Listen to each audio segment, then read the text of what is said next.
Vanessa didn't even flinch when Simone walked in. That was the part that broke something permanent inside her. Not the kissing. Not Kieran's hands on another woman's face in the penthouse he'd told her was strictly for business. It was the way Vanessa slowly turned and looked at Simone, not with shame, not with panic, but with the calm, almost bored expression of someone who had already calculated this moment and decided it didn't threaten her. She had been waiting for Simone to find out. Maybe she'd even wanted her to. Simone's fingers went to her wedding ring. 12 years of marriage. 12 years of standing beside a man whose world could have gotten her killed. Any one of those mornings, she kissed him but goodbye. And he had taken that loyalty, the kind most people never offer anyone once in their entire lives, and handed it to a woman who looked at Simone like she was furniture being moved out of a room. If you've ever stood in a doorway and felt your entire life rearrange itself, without your permission, stay with me. Because what Simone did next wasn't what anyone expected. And what she discovered after that, it was so much worse than a husband who cheated. If this story already has your heart pounding, don't leave subscribe to the channel right now, so that you never miss what comes next. We release stories like this every week, and trust me, you don't want to be the person who finds out 3 episodes in that you missed the beginning.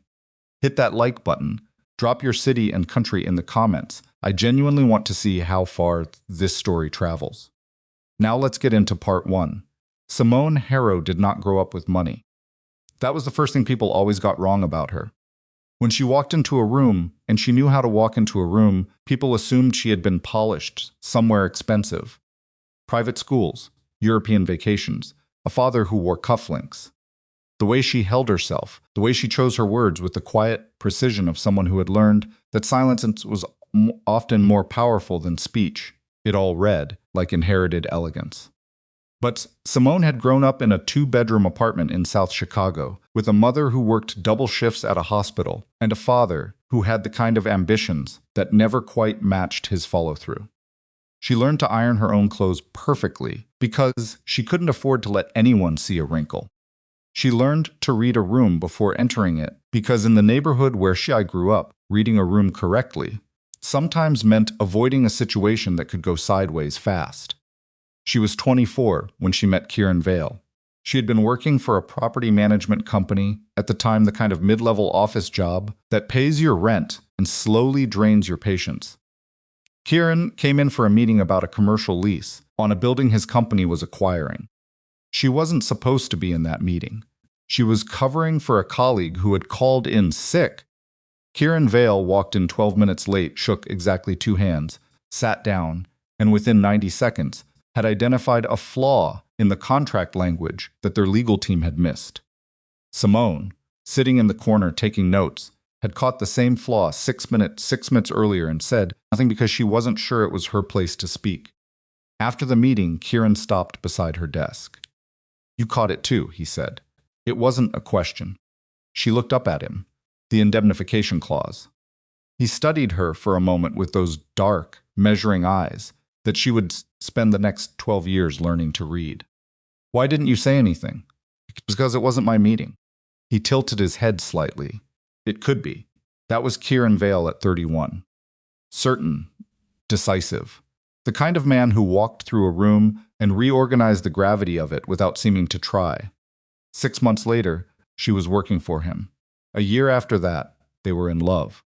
By the time she was 26, she understood enough about the real structure of Kieran's empire to know that marrying him came with conditions most women would have run from. Simone didn't run, not because she was naive, and this is something she would spend years trying to explain to people who never quite understood, not because she was weak.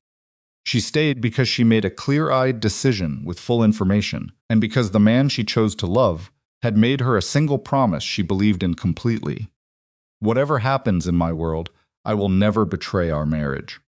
That was the line, the one immovable thing in a life that was otherwise always moving. She built her entire sense of safety on it, which is the most dangerous thing a person can do, build their safety on a line drawn by someone else. The night she found out started the way most devastating nights do, ordinarily. She had spent the afternoon dealing with a situation involving one of Kieran's property managers, who had been quietly skimming maintenance fees from 3 separate buildings, not enough to trigger an audit, just enough to add up to something significant over 18 months. Simone had noticed the pattern herself, cross-referencing expense reports that nobody had asked her to cross-reference, because that was the kind of thing she did. Kieran's legitimate businesses ran better because of her, and everyone in the organization knew it, even if her name appeared on almost nothing official. She had tried to call Kieran twice that afternoon to tell him what she'd found. Both times it went to voicemail. That wasn't unusual. There were hours, sometimes entire days, where Kieran was unreachable. She had learned not to read anything into it. Around 7 that evening, she got a text from him. Late meeting. Don't wait up.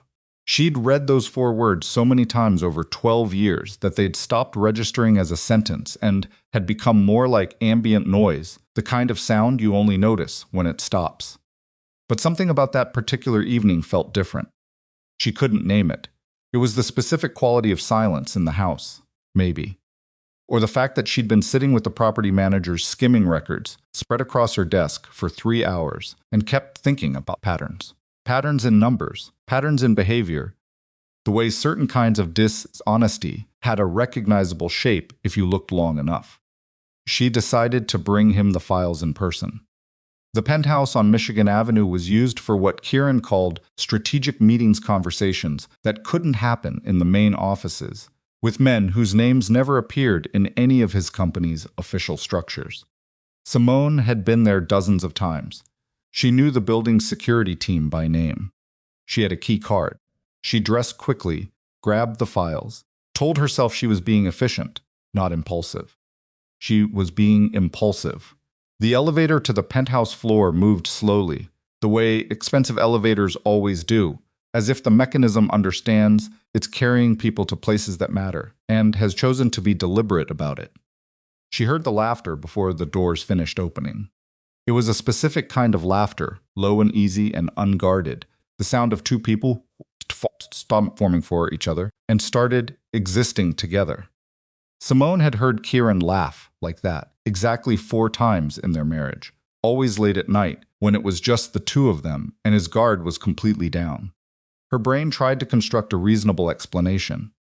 Colleagues celebrating something, a deal closed, relief after a tense negotiation. She stepped into the penthouse. The main room was dim. 2 glasses of wine on the table, jackets his on the chair, hers draped over the armrest of the couch. Then Kieran came out of the bedroom doorway, still smiling at something being said from inside the room.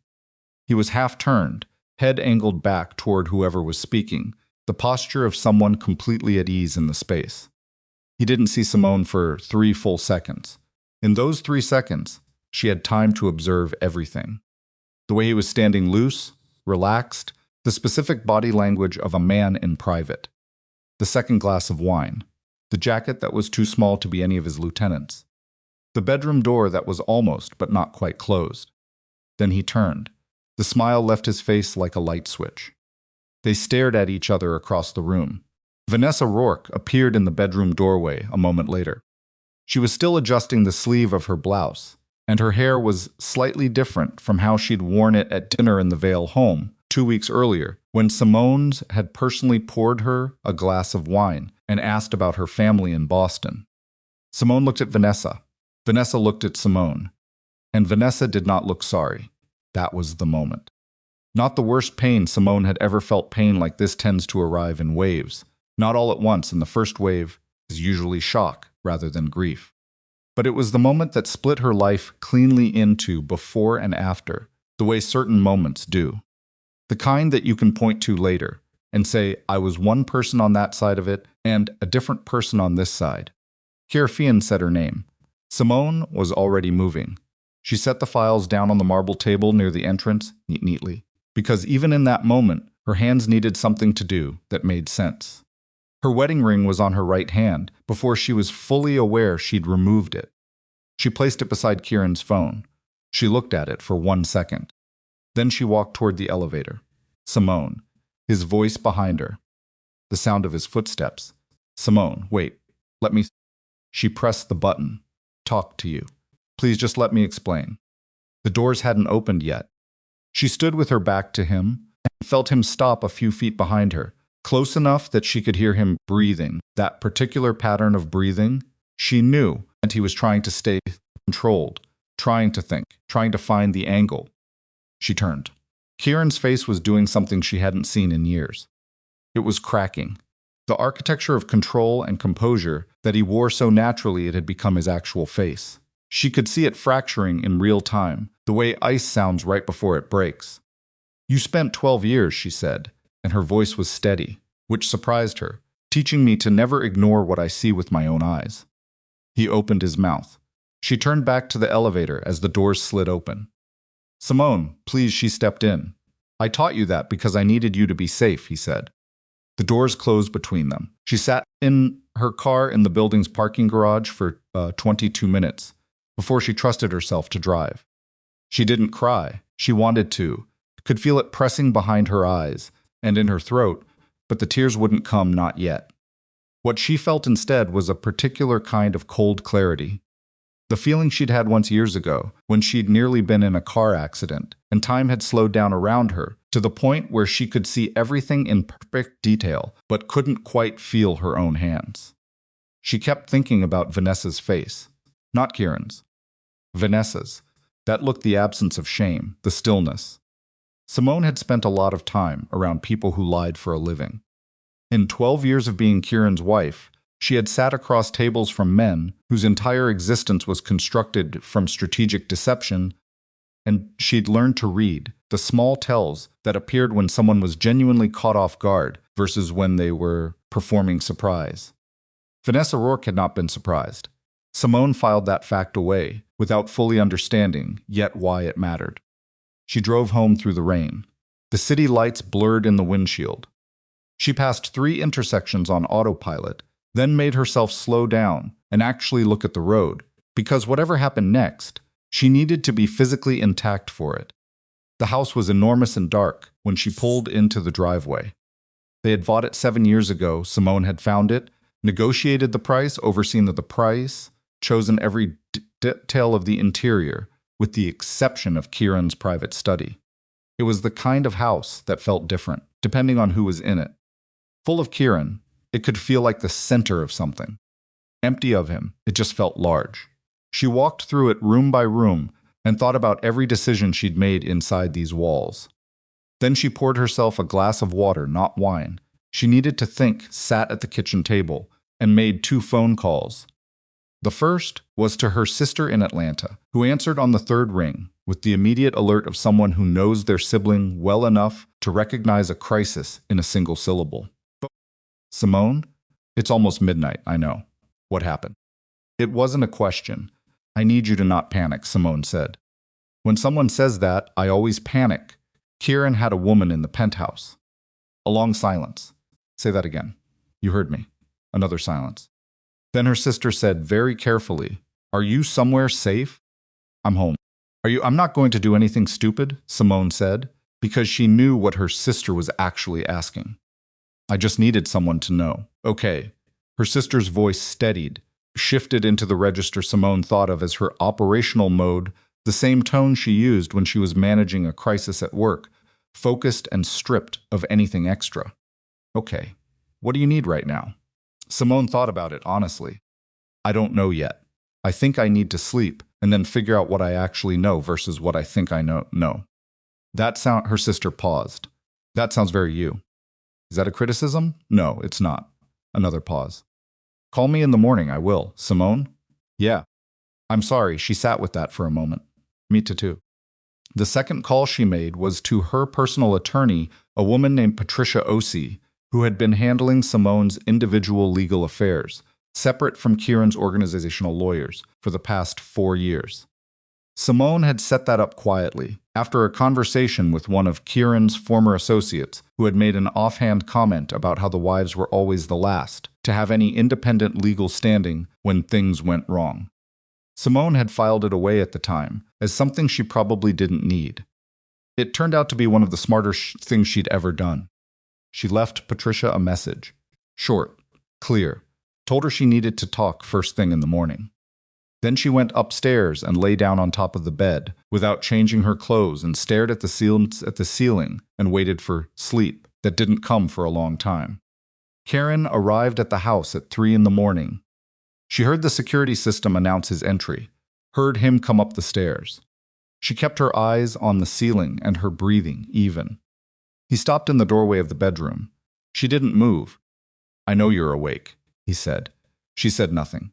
He crossed the room and sat on the edge of the bed on his side, as if respecting a boundary he himself had obliterated hours earlier. The mattress shifted. She kept staring at the ceiling. It wasn't. He stopped. Started again. It isn't what it looked like. The ceiling had a fine crack running from the light fixture toward the east wall. She'd noticed it 6 months ago and told herself she'd call someone to look at it. She never had. "It wasn't romantic," Kieran said. "It started as business." "You don't need to do this," Simone said. "I need you to understand." Kieran. She finally turned her head to look at him. He looked older than he had that morning, which was something she hadn't thought was possible in a single day. "I don't want an explanation tonight. I want you to sleep in the guest room. And tomorrow I need you to have your assistant clear your afternoon." He looked at her. "Why?" "Because we're going to need to have a very long, very honest conversation. And I'd like both of us to have slept first." She turned back to the ceiling. Guest room. He didn't move for a long moment. "Simone." "Please," she said quietly. And the please was the thing that moved him, because it was the one word in her vocabulary that she almost never used, and he knew it. She heard him get up, heard his footsteps go down the hall, heard the guest room door close. She lay there in the dark and felt the crack in the ceiling and thought about Vanessa's eyes and about patterns and about the fact that her hands had stopped shaking somewhere on the drive home and hadn't started again. She wasn't numb. She knew the difference between numb and the state she was in, which was something more like suspended the way a breath feels at its fullest point right before you have to let it go. She was going to let go of a great many things. She just didn't know yet how many. The conversation the next afternoon lasted 2 hours and 40 minutes. She knew this because she'd started a timer on her phone when it began a habit she'd developed in Kieran's world, where meetings had a way of expanding into lost afternoons if no one was tracking the clock. Kieran talked. She listened. She asked questions when his account of events raised questions, and she listened to the answers, and she did not yell, and she did not cry. The tears still hadn't come, which was beginning to worry her slightly in a detached and observational way. She had the shape of what he was telling her, even if she already suspected it wasn't the complete shape. He said it had started 3 months ago. He said it had meant nothing. Then he corrected himself because she gave him a look that made him understand she needed something more honest than that. He said it had meant something, but that it had been compartmentalized and that he had never intended for it to become what it became, and that his relationship with Simone was categorically different from anything he'd felt for Vanessa. Simone listened to all of this and said, "I need you to do something for me." He said, "Anything." She said, "I need you to tell me the truth about Vanessa's role in the organization." Something crossed his face that he covered quickly, but not quickly enough. She'd spent 12 years learning to read that face. "She's our financial strategist," he said. "She came with exceptional recommendations." "You met her, you know." "I know what her title is," Simone said. "I'm asking about her actual role, what she actually knows, what access she actually has." He held her gaze for a moment. "Why are you asking that?" "Because I want to understand what kind of problem we have." He said, "The problem is personal, between us." "I know," Simone said. "But I'm asking about the professional question separately." He told her Vanessa had limited access, strategic-level financial analysis, advising on investment structure, nothing below the surface. He used the word limited twice. Simone noted it. After the conversation, she walked him to the front door, a gesture that would have seemed strange to anyone watching, as if she were seeing a guest out of her own home. But there was something in the gesture that felt necessary. A marking of space. At the door, Kieran stopped and turned. He looked at her with the full weight of everything he felt, which was considerable, Because whatever else he was, Kieran Vale was not a man who felt things shallowly. "Tell me what to do," he said. And for the first time in as long as she could remember, there was no performance in it. No calculation. He was simply asking. "I don't know yet," she said honestly. "I'll fix this." She looked at him. "Some things don't get fixed, Kieran. They get survived or they don't." She closed the door. She called Patricia Osei the following morning and initiated divorce proceedings. She did not make this decision in a state of fury or grief or spite. She made it the way she made most of her decisions, by sitting with all the available information, accounting for her own emotional state and adjusting for it, and then arriving at a conclusion she could live with when the emotion faded. The emotion would fade. She was realistic about that. It always did. What remained afterward was the actual structure of the situation, stripped of feeling. And when she looked at that structure clearly, she saw that she and Kieran had been operating on a foundation with a crack in it, long before she'd ever noticed one in the bedroom ceiling. She moved into a furnished apartment in Lincoln Park 3 days later. She took 2 suitcases and her personal laptop, and the external hard drive where she kept her own copies of certain financial records she had compiled over the years, not for any specific purpose originally, but because Simone was the kind of person who believed that information was the only resource that didn't depreciate. She told almost no one she was leaving. Her sister knew. Patricia knew. A close friend who asked no questions and offered the apartment through a connection Simone had kept entirely separate from Kieran's world. She expected Kieran to be angry. She expected the machine of his world to protest the men around him who saw the marriage as part of the stable architecture of his public legitimacy, who would view a divorce as exposure, disruption, threat. She was not prepared for how quickly the narrative shifted. Within a week, she was hearing things through channels she still had access to, small items, the kinds of things that get said in adjacent conversations, the organizational gossip that traveled through Kieran's world with the efficiency of smoke through a building. Simone is overreacting. She knew what she signed up for. She's going to try to use the divorce to punish him financially. Karen's mother said she always had too much access for a wife. She stood in her kitchen in the Lincoln Park apartment and listened to her sister. Red sister relayed from a message her sister had received from someone tangentially connected to Kieran's circle, and she felt something quiet and dangerous settle in her chest. Not anger. Something more organized than anger. She asked her sister, "Who started saying these things?" Her sister said, "Best I can tell, Vanessa." Simone set down her coffee cup. "Still there," she said. "I know. He kept her in the organization." "It looks that way." Simone was quiet for a moment. Outside the apartment window, Chicago was going about its business, the city that had been her home for 12 years, that she'd learned to navigate entirely through the lens of Kieran's world, and was only now beginning to see clearly on its own terms. "Okay," she said. "Okay, what?" Her sister said. "I need to look at some files." Her sister made a sound that meant she was worried. "Simone, I'm not going to do anything reckless," Simone said. "I'm going to do what I always do." "What's that?" Simone opened her laptop. "Read the numbers until they tell me what's actually going on." Simone started with the old dice files first. That was always her method, not because the answers were necessarily there, but because the oldest numbers told you what something was supposed to look like. And once you knew the original shape of a thing, the distortions became visible. It was the same principle behind how she'd caught the property manager skimming maintenance fees. Not by looking for what was wrong, but by knowing what right looked like well enough that wrong announced itself. She had been keeping her own parallel records for 6 years. Not duplicates of Kieran's official documentation. She wasn't reckless enough for that anyway. Those records lived in systems she didn't control. What she had were her own working files, the notes she'd taken during conversations she was part of, the transaction summaries she'd compiled when Kieran asked her to review something, the spreadsheets she'd built to track the legitimate business's quarterly performance, because she'd gotten tired of waiting for his accountants to produce reports that were always 3 weeks late and formatted in ways that made comparison difficult. She had always told herself, just good organization. Now she understood it was also, without her having fully intended it, a record.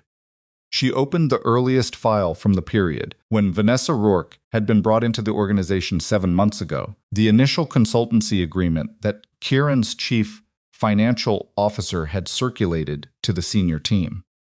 Simone had been copied on it, as she was copied on most things, in an informal capacity that everyone acknowledged and no one officially documented. The consultancy agreement was clean. Standard language, reasonable fee structures, scope of work that matched what Kieran had told her Vanessa was being brought in to do: restructure the investment allocation across the legitimate business portfolio, improve the tax efficiency of the holding company architecture, identify underperforming assets. Simone read it twice. Then she opened the next file, and the next. She worked for 4 hours without stopping. By the time her phone rang at 9:30 that evening, she had 17 files open, across 2 monitors. She'd pulled a second screen from the storage closet, where she'd stashed it when she packed, and she had found the first number that didn't sit right. It was small. $43,000 moved through a subsidiary account connected to a logistics company that Kieran owned through 3 layers of holding structure. The movement itself wasn't unusual. Money shifted through those accounts regularly for operational reasons, she understood. What was unusual was the timing. It had moved 4 days before Vanessa's consultancy agreement was formally signed, before she was officially a part of the organization. Simone stared at that date for a long time. Then she answered her phone. It was Patricia. "I heard from Kieran's legal team today," Patricia said without preamble, because Patricia was a woman who had the same relationship with small talk that surgeons have with hesitation. "They want to schedule a preliminary meeting to discuss the terms." What terms did they lead with? He missed.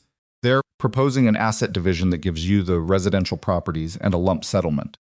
They're keeping the business entities entirely on his side, structured as non-marital assets based on pre-existing ownership." Simone said, "That's not accurate. I know it's not. Several of those business entities were restructured during the marriage, with direct input from me. I have documentation. I expected you would." Patricia paused. "They also attached a confidentiality agreement to the preliminary proposal. It's broad, very broad, covers business operations, organizational relationships, financial structures, essentially anything you may have been exposed to during the marriage." Simone set down her pen. "They want me to sign a silence agreement before we've even had the first real conversation." "Yes, that tells me something." "It tells me several things," Patricia said. "None of them are reassuring." "Simone, I have to ask you directly. Is there something specific they might be worried about you knowing?" Simone looked at the $43,000 transfer on her screen, at the date that preceded Vanessa's official start. "I'm working on understanding that," she said. "Work faster," Patricia said. "They scheduled the preliminary meeting for Thursday without confirming with me first, which is either arrogance or pressure, possibly both. Push it to the following Monday. On what grounds? Tell them I need time to fully review the proposal." "Which is true." Patricia made a sound of restrained approval. "I'll call you tomorrow." After she hung up, Simone went back to the files. She found the second irregular transfer at midnight.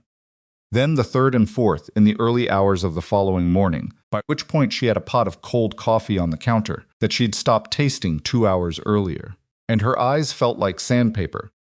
But she had also stopped being tired in any conventional sense, because the numbers were starting to tell her something, and she needed to hear all of it before she slept. By 4 in the morning, she had identified 9 transfers, all small, all through different subsidiary accounts connected to different parts of Kieran's legitimate business structure, all timed to specific periods over the past 7 months that, when she mapped them against a calendar, corresponded to dates when Kieran had been traveling or otherwise unavailable to review routine financial activity personally. The total, across all 9 transfers, was just under $2 million. Moved in fragments, small enough that no single transaction would trigger concern. Moved through accounts, complex enough that tracing the chain required exactly the kind of cross-system knowledge that Simone had and that almost no one else connected to Kieran's organization would have had a reason to develop. Whoever was moving the money understood the architecture of Kieran's legitimate businesses with precision. Simone leaned back in her chair and looked at the ceiling of the Lincoln Park apartment, which had no cracks in it. And thought about the fact that she had still not cried. She thought she understood why now. There wasn't room for grief yet. There was too much else that needed her attention. She called Kieran the next morning at 7:30. He answered on the first ring, which meant he hadn't slept either, or hadn't slept well, which she filed away without sentiment. "I need to see you," she said.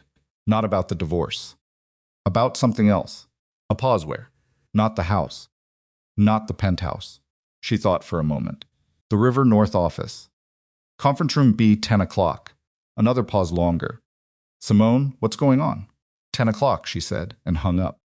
She showered, dressed with the deliberate care that had always been her armor, because she understood, in the way that people who grew up without money often understand more viscerally than people who didn't, that how you presented yourself in a room determined what happened to you there, and drove to the River North office building that housed the legitimate headquarters of Vale Construction and Logistics. The woman at the front desk greeted her by name and moved to call upstairs, and Simone said quietly, "That's all right, I know the way," in the tone that made people step aside rather than insist.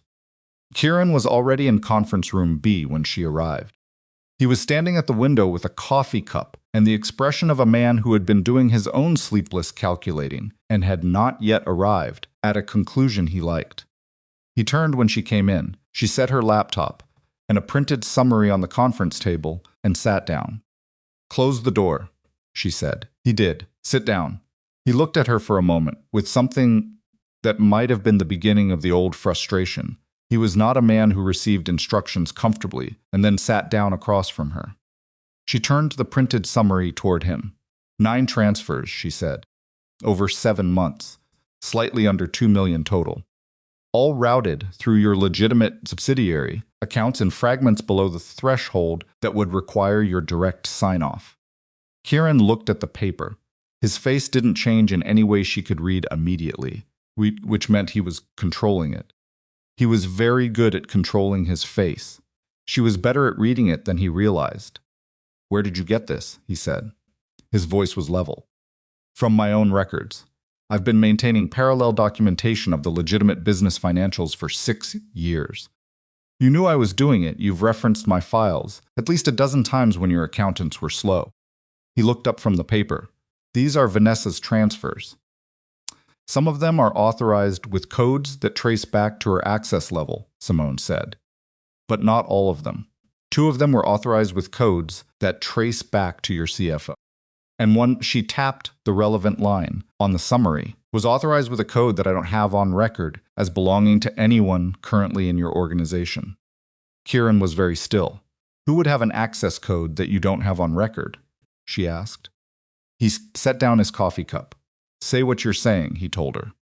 "I'm saying someone with deep knowledge of your financial architecture, someone with access credentials that your own CFO doesn't appear to know about, has been systematically moving money out of your organization in amounts carefully calibrated to avoid triggering your oversight systems." She held his gaze. "And they started doing it 4 days before Vanessa's contract was officially signed." The room was quiet. Outside the conference room, she could hear the ordinary sounds of the office phones, footsteps, someone laughing in the corridor, the whole mundane machinery of legitimate business continuing without any awareness of what was being said in this particular room. Kieran said, "I need to look at the originals. I have the originals on the drive." "You can have copies." She paused, through Patricia. Something moved through his expression. "You don't trust me with the originals." "I trust you with a great many things," Simone said. "But right now I'm looking at evidence that someone inside your organization has been running a careful financial operation for 7 months, and the woman you've been sleeping with is part of it, and I don't yet know how far it goes or who else might be involved." She let that sit for a moment. "So no, not the originals." Kieran stood up. He walked to the window and stood there with his back to her, and she watched his shoulders and the set of his jaw in profile, and thought about the man she'd fallen in love with at 24, who had been so sure of himself, so certain that his intelligence and his will were sufficient armor against any threat. "I need you to tell me something," she said. He didn't turn around. "Did you know she was connected to someone inside the organization before the affair started, Rhett?" The silence stretched. "Kieran," he turned. And on his face was the expression she had dreaded more than any other, not guilt, not defiance, but the specific look of a man caught between a lie he'd told himself and a truth he'd been unable to fully escape. "I had a suspicion," he said, "early on, before—" He stopped. "Before it became what it became," Simone said flatly.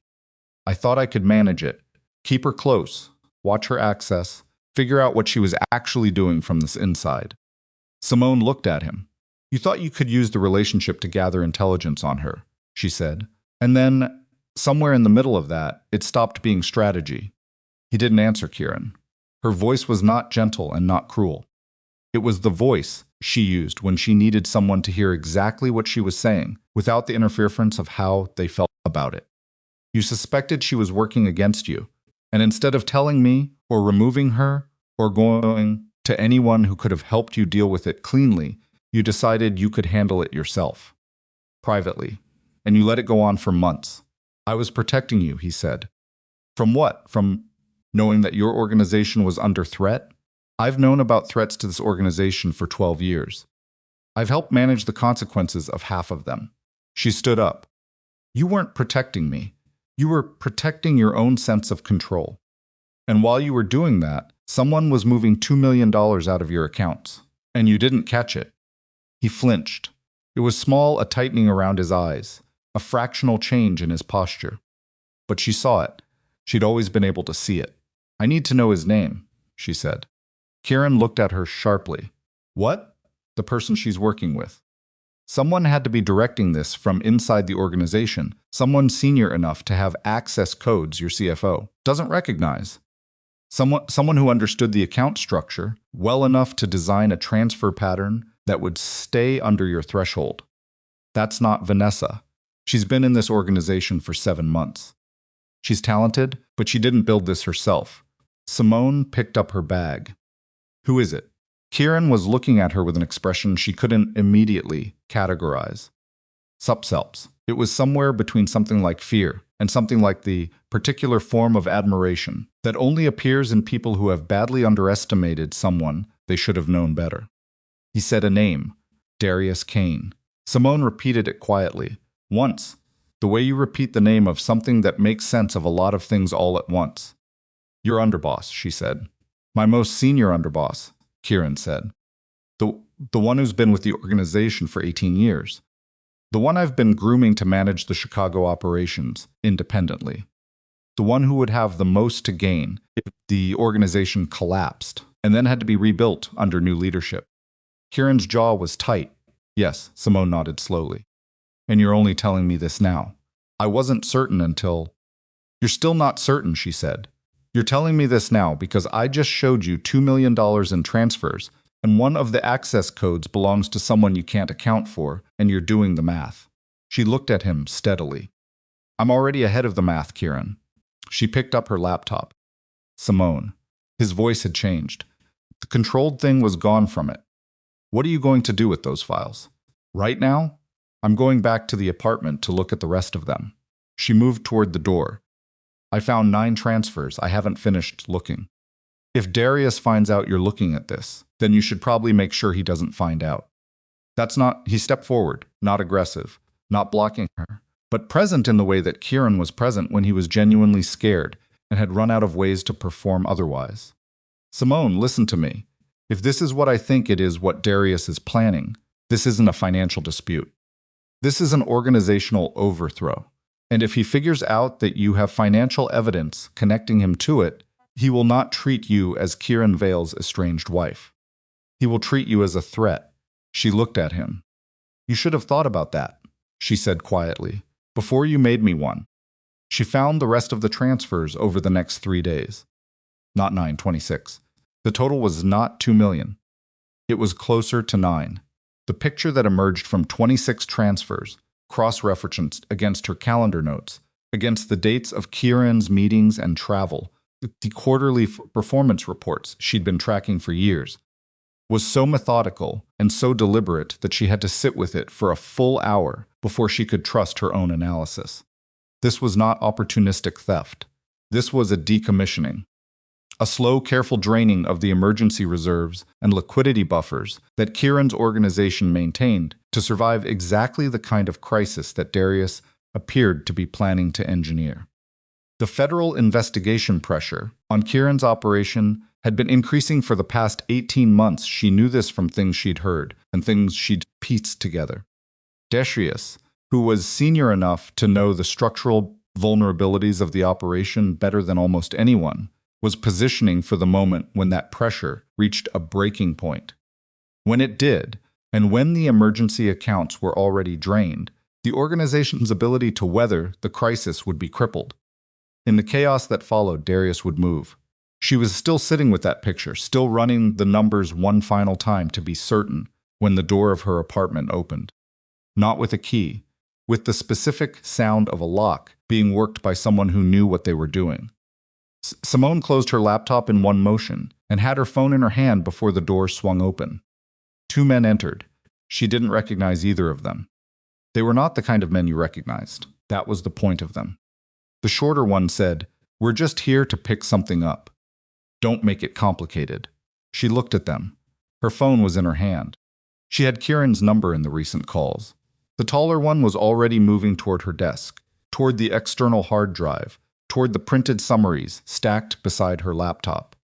"We're not going to hurt you," the shorter one said. He had the particular flat delivery of someone who meant it as fact rather than reassurance. "We just need the files." Simone thought very quickly. She had sent copies encrypted to three separate cloud locations with different access credentials at 2 a.m. 2 days ago, because she was her mother's daughter and her had always said that whatever you couldn't afford to lose, you'd better make sure existed in more than one place. She moved her thumb on her phone screen without looking at it. The taller man reached the desk and picked up the hard drive and the printed summaries and looked at her laptop. "The laptop too," the shorter one said. She handed it over without visible resistance because the laptop had nothing on it that wasn't already somewhere else, and because the calculation she'd just made told her that resistance right now was not the right choice. The shorter man looked at her for a moment with the assessing eyes of someone checking a threat level. "Smart," he said, which told her she had read the room correctly. They left. She stood in the middle of the apartment and listened to the lock click back into place, and then she called Kieran. He answered in 2 rings. "Someone just took my files," she said. Her voice was perfectly steady. "My hard drive, my printed summaries, my laptop." The sound on his end changed immediately movement, voices in the background being silenced. "Are you hurt?" "No." "Were there 2 men? Professional. Clean operation, knew exactly what they wanted." She sat down on the edge of the couch because her legs had started to shake slightly, and she wanted to do that sitting down rather than standing up. "Karen, they knew I had financial records. Someone told them." "A silence, Darius," Kieran said. "Or someone reporting to Darius who found out I was looking at the accounts." She paused. "Or someone in your organization who knew I'd met with you in conference room B 3 days ago." Another silence, heavier.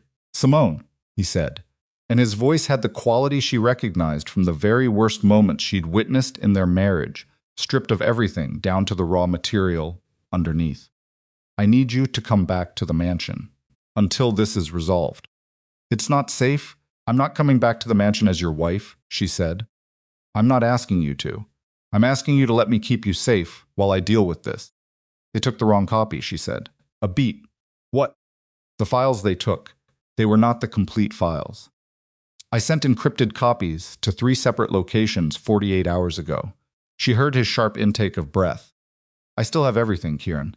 Everything I found, and more that I haven't finished going through yet." She paused. "But whoever sent those men now knows that I have it. And they know that I know what it means." The shaking in her legs had stopped. She noticed that. "You need to understand something," she said. "I did not go looking for this to hurt you. I went looking because something felt wrong, and something feeling wrong has kept me alive in your world for 12 years, and I was right. She stood up. But now someone has broken into my home and taken things from my hands.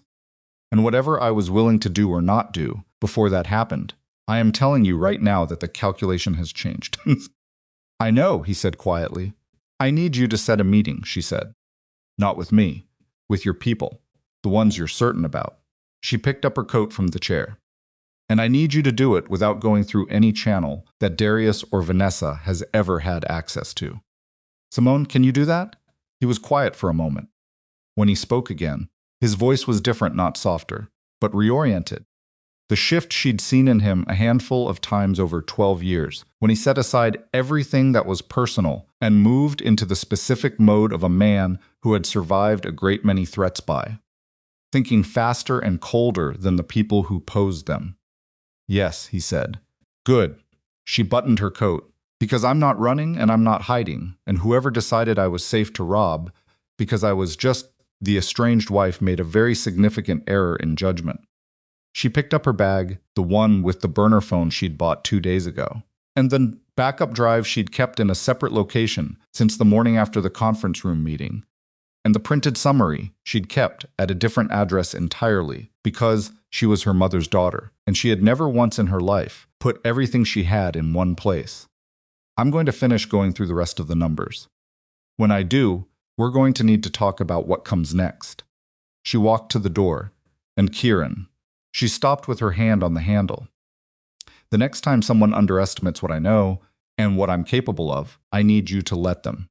That assumption is the only advantage I have right now, and I intend to. Use it. She walked out into the Chicago night and did not look back. The burner phone rang at 6:17 the following morning. Simone was already awake. She had been awake since 4, sitting in the kitchens of the secondary location she'd moved to, the night before a studio apartment above a dry cleaning shop in Pilsen, belonging to a woman named Rosa, who had worked for one of Kieran's legitimate property companies for 11 years, and had once told Simone without being asked that if she ever needed anything, she meant anything, she only had to call. Simone had filed that away, the way she filed most things quietly, without drama, in the part of her mind reserved of resources she hoped never to need. She'd called Rosa at 10:30 the previous night. Rosa had asked 0 questions. The burner phone had 1 contact in it. Kieran's secondary number, not the one he used for the organization, not the one his lieutenants called. The one that had and that she had never once used because she had never once needed to communicate with her husband, on a channel his own people didn't have access to. She answered. I found the leak, Kieran said. No greeting. Who? Marcus Riley, my CFO's assistant. He's been feeding Darius information on organizational movements for at least 4 months. That's as far back as we can confirm. He's the one who told them about your meeting with me in conference room B. Simone closed her eyes for 1 second. Marcus Riley. She'd met him 6 times. Young, eager, the kind of careful, slightly nervous energy she'd always read as professional anxiety. She had apparently misread it. Has he been dealt with? She asked. He's contained. He's not going to be a problem. A pause. He told us who the men were that came to your apartment. They're Darius's people not connected to the main organization. Freelance. So Darius is running a parallel operation. He's been building it for 2 years, Kieran said, and the flatness in his voice was the specific flatness of a man confronting the full scope of how thoroughly he'd been played. 2 years, Simone. Right next to me. And I didn't. He stopped. She waited. The meeting is tonight, he said. 8 o'clock. I need you there. Where? He gave her an address in the West Loop, a building she knew, one of his legitimate properties, a private event space that had been dark for 6 weeks pending renovation. Clean location, no recent organizational traffic. Who else will be there? She asked. He listed 4 names. She knew 3 of them senior captains who had been with Kieran for over a decade. Men whose loyalty she had observed directly and whose judgment she had her own assessments of, separate from Kieran's. The 4th name she didn't recognize. New? She asked. 2 years with the organization. One of the few people in the senior structure that Darius has never had direct access to. Tommy Shea vouches for him personally. Tommy Shea was one of the three she'd recognized. His vouching meant something. I'll be there, she said. There's a car. I'll get there myself, she said. Don't send a car. Don't tell anyone I'm coming until I'm already in the building. A pause. Then, all right. She hung up and looked at the kitchen of Rose's studio apartment. The small table, the single window with its view of the alley below, the ordinary domestic details of a life lived entirely outside the architecture of power that had struck Simone's existence for 12 years. She thought about what Kieran had said. 2 years. Darius had been building a parallel structure for 2 years, and Kieran, who prided himself on seeing everything, on controlling the information environment around him with the precision of a man who understood that knowledge was the only currency that never fluctuated, had not seen it. She thought about something else. Something that had been sitting at the back of her mind since the conference room meeting, since Kieran had said Darius and Sin, that particular quality of recognition that meant he'd been holding the suspicion for longer than he'd admitted. She thought about what Kieran had said in the penthouse the night she walked out. I thought I could manage it. Keep her close. Figure out what she was actually doing from the inside. And she thought about the transfer that had predated Vanessa's official start date by 4 days. She opened her notebook paper, because paper couldn't be remotely accessed, and wrote a single question at the top of a clean page. Then she sat with it for a long time before she drove to the West Loop. The meeting lasted 3 hours. She sat at the end of a long table in a room that smelled of fresh drywall and industrial cleaning product and presented her financial analysis to 5 men who ranged in their reactions from tight-jawed focus to barely contained fury. She walked them through the 26 transfers, the timeline, the correspondence between the Draingen schedule and Kieran's periods of unavailability, the access codes, and the profile of what the completed operation would look like when Darius triggered the final stage. When she finished, the room was quiet. One of the captains, a man named Carver, who had been with Kieran for 15 years, and whose face had the quality of something that had been through considerable weather and come out harder for it, said, "How confident are you in this analysis?" "Completely," Simone said. He looked at Kieran, then back at her. "You built this yourself? From your own records?" "Over 3 days, yes." "And the copies are where?" "Secure," she said. "Accessible only to me and my attorney, through protocols that aren't connected to this organization." Carver nodded slowly with the expression of someone recalculating something. She understood what he was recalculating. He had known her as Kieran's wife. He was adjusting the category. The unnamed fourth man introduced as Garrett had been quiet throughout her presentation, which she'd noted. He was younger than the others, somewhere in his early 30s, with the kind of stillness that came not from passivity but from habit, the habit of watching before speaking. At the end of her presentation, he asked one question. "The access code for the 23rd transfer, the one you said, doesn't belong to anyone you have on record. Did you run it against the legacy access structure? Pre-reorganization?" She looked at him. "The reorganization 3 years ago. Before that, there was an access structure that predated Kieran's current CFO. Some of those codes were supposedly retired. But if someone who was part of the organization before the reorganization retained a copy, they could have been using a code that the current system doesn't flag as active," Simone said slowly. Garrett met her eyes. Right, she looked at Kieran. Kieran's face had done something she didn't fully understand yet. "Who had access to the pre-reorganization codes?" she asked. Kieran said a handful of people. The CFO before Patterson. 2 of the senior accountants. And he stopped. She watched him stop.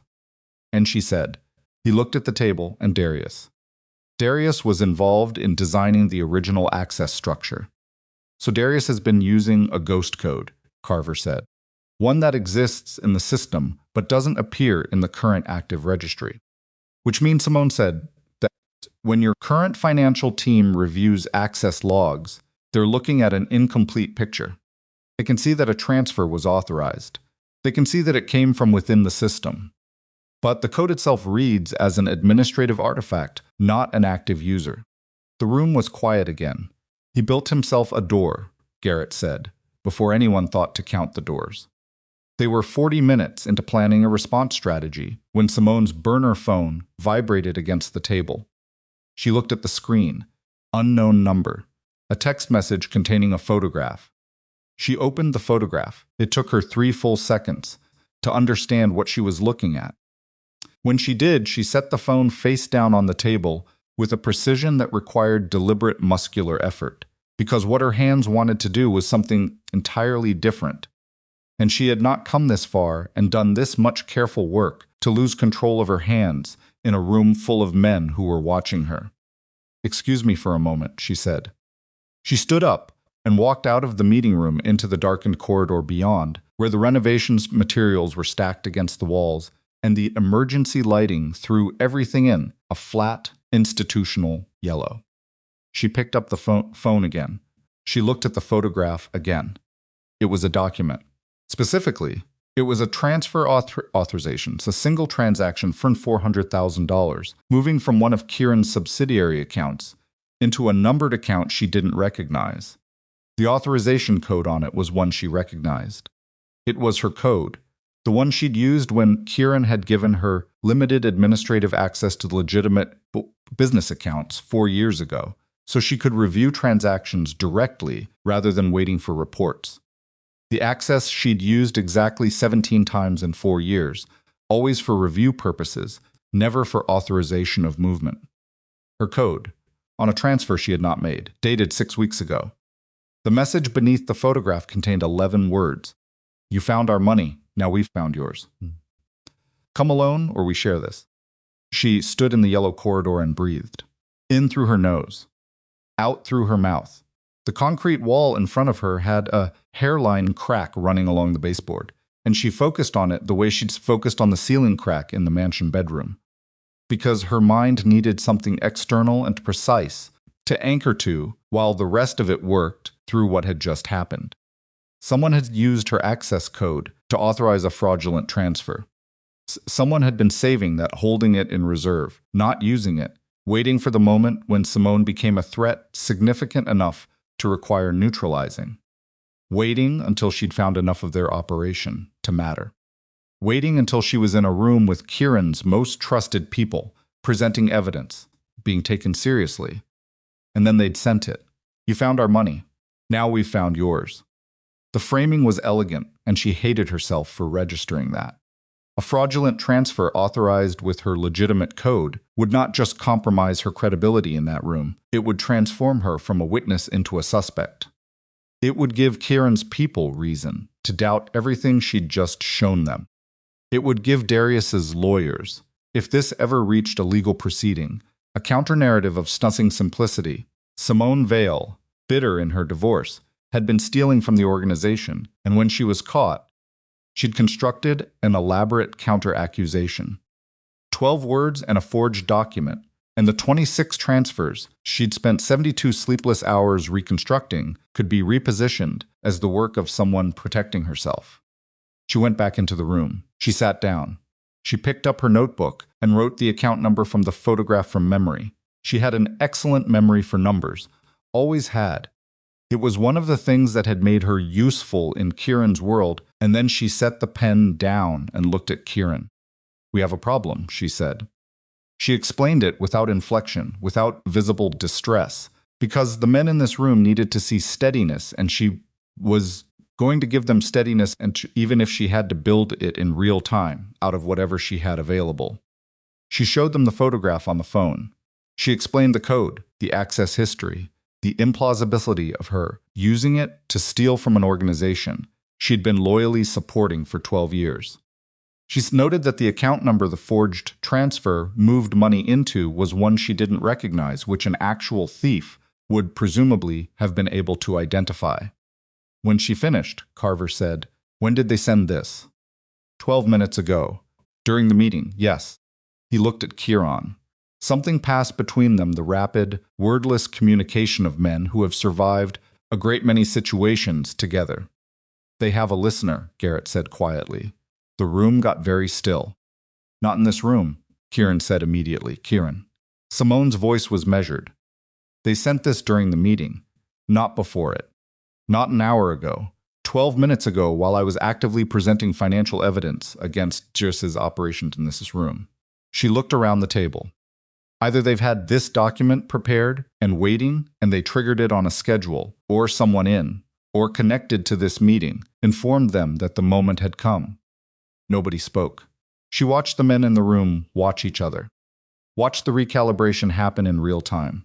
The sudden, uncomfortable reassessment of who was sitting, next to whom the slight physical withdrawal, the micro-expressions of suspicion that even trained men couldn't entirely suppress when the ground shifted beneath them. This was what Darius wanted. She understood that with cold clarity. The financial operation was sophisticated, but this was the actual weapon. Not the money, the doubt. The way uncertainty moved through a group of men who depended on trust to function, the way it corroded the connections between them the moment it was introduced. "The meeting is over," Kieran said. His voice had dropped into the register she associated with his most dangerous decisions, flat, considered, without the form of authority, because authority at that level didn't need to perform. People moved, chairs scraped. The four men filed out with the specific controlled urgency of people who had been in crisis situations before and knew how to leave a room without appearing to flee it. Garrett paused at the door. He looked at Simone. "The account number," he said. "Can I have it?" She looked at him. She had no reason to trust Garrett. She had met him 90 minutes ago. She had one person's vouching for him, and she was operating in an environment where vouching had just become a significantly less reliable currency. She tore the page from her notebook and held it out. He took it without looking at the number. He looked at her. "I'm going to tell you something," he said quietly. "Not because he asked me to, because I think you need to hear it from someone who's been watching this from outside." He glanced toward the door where the sound of the others had already receded.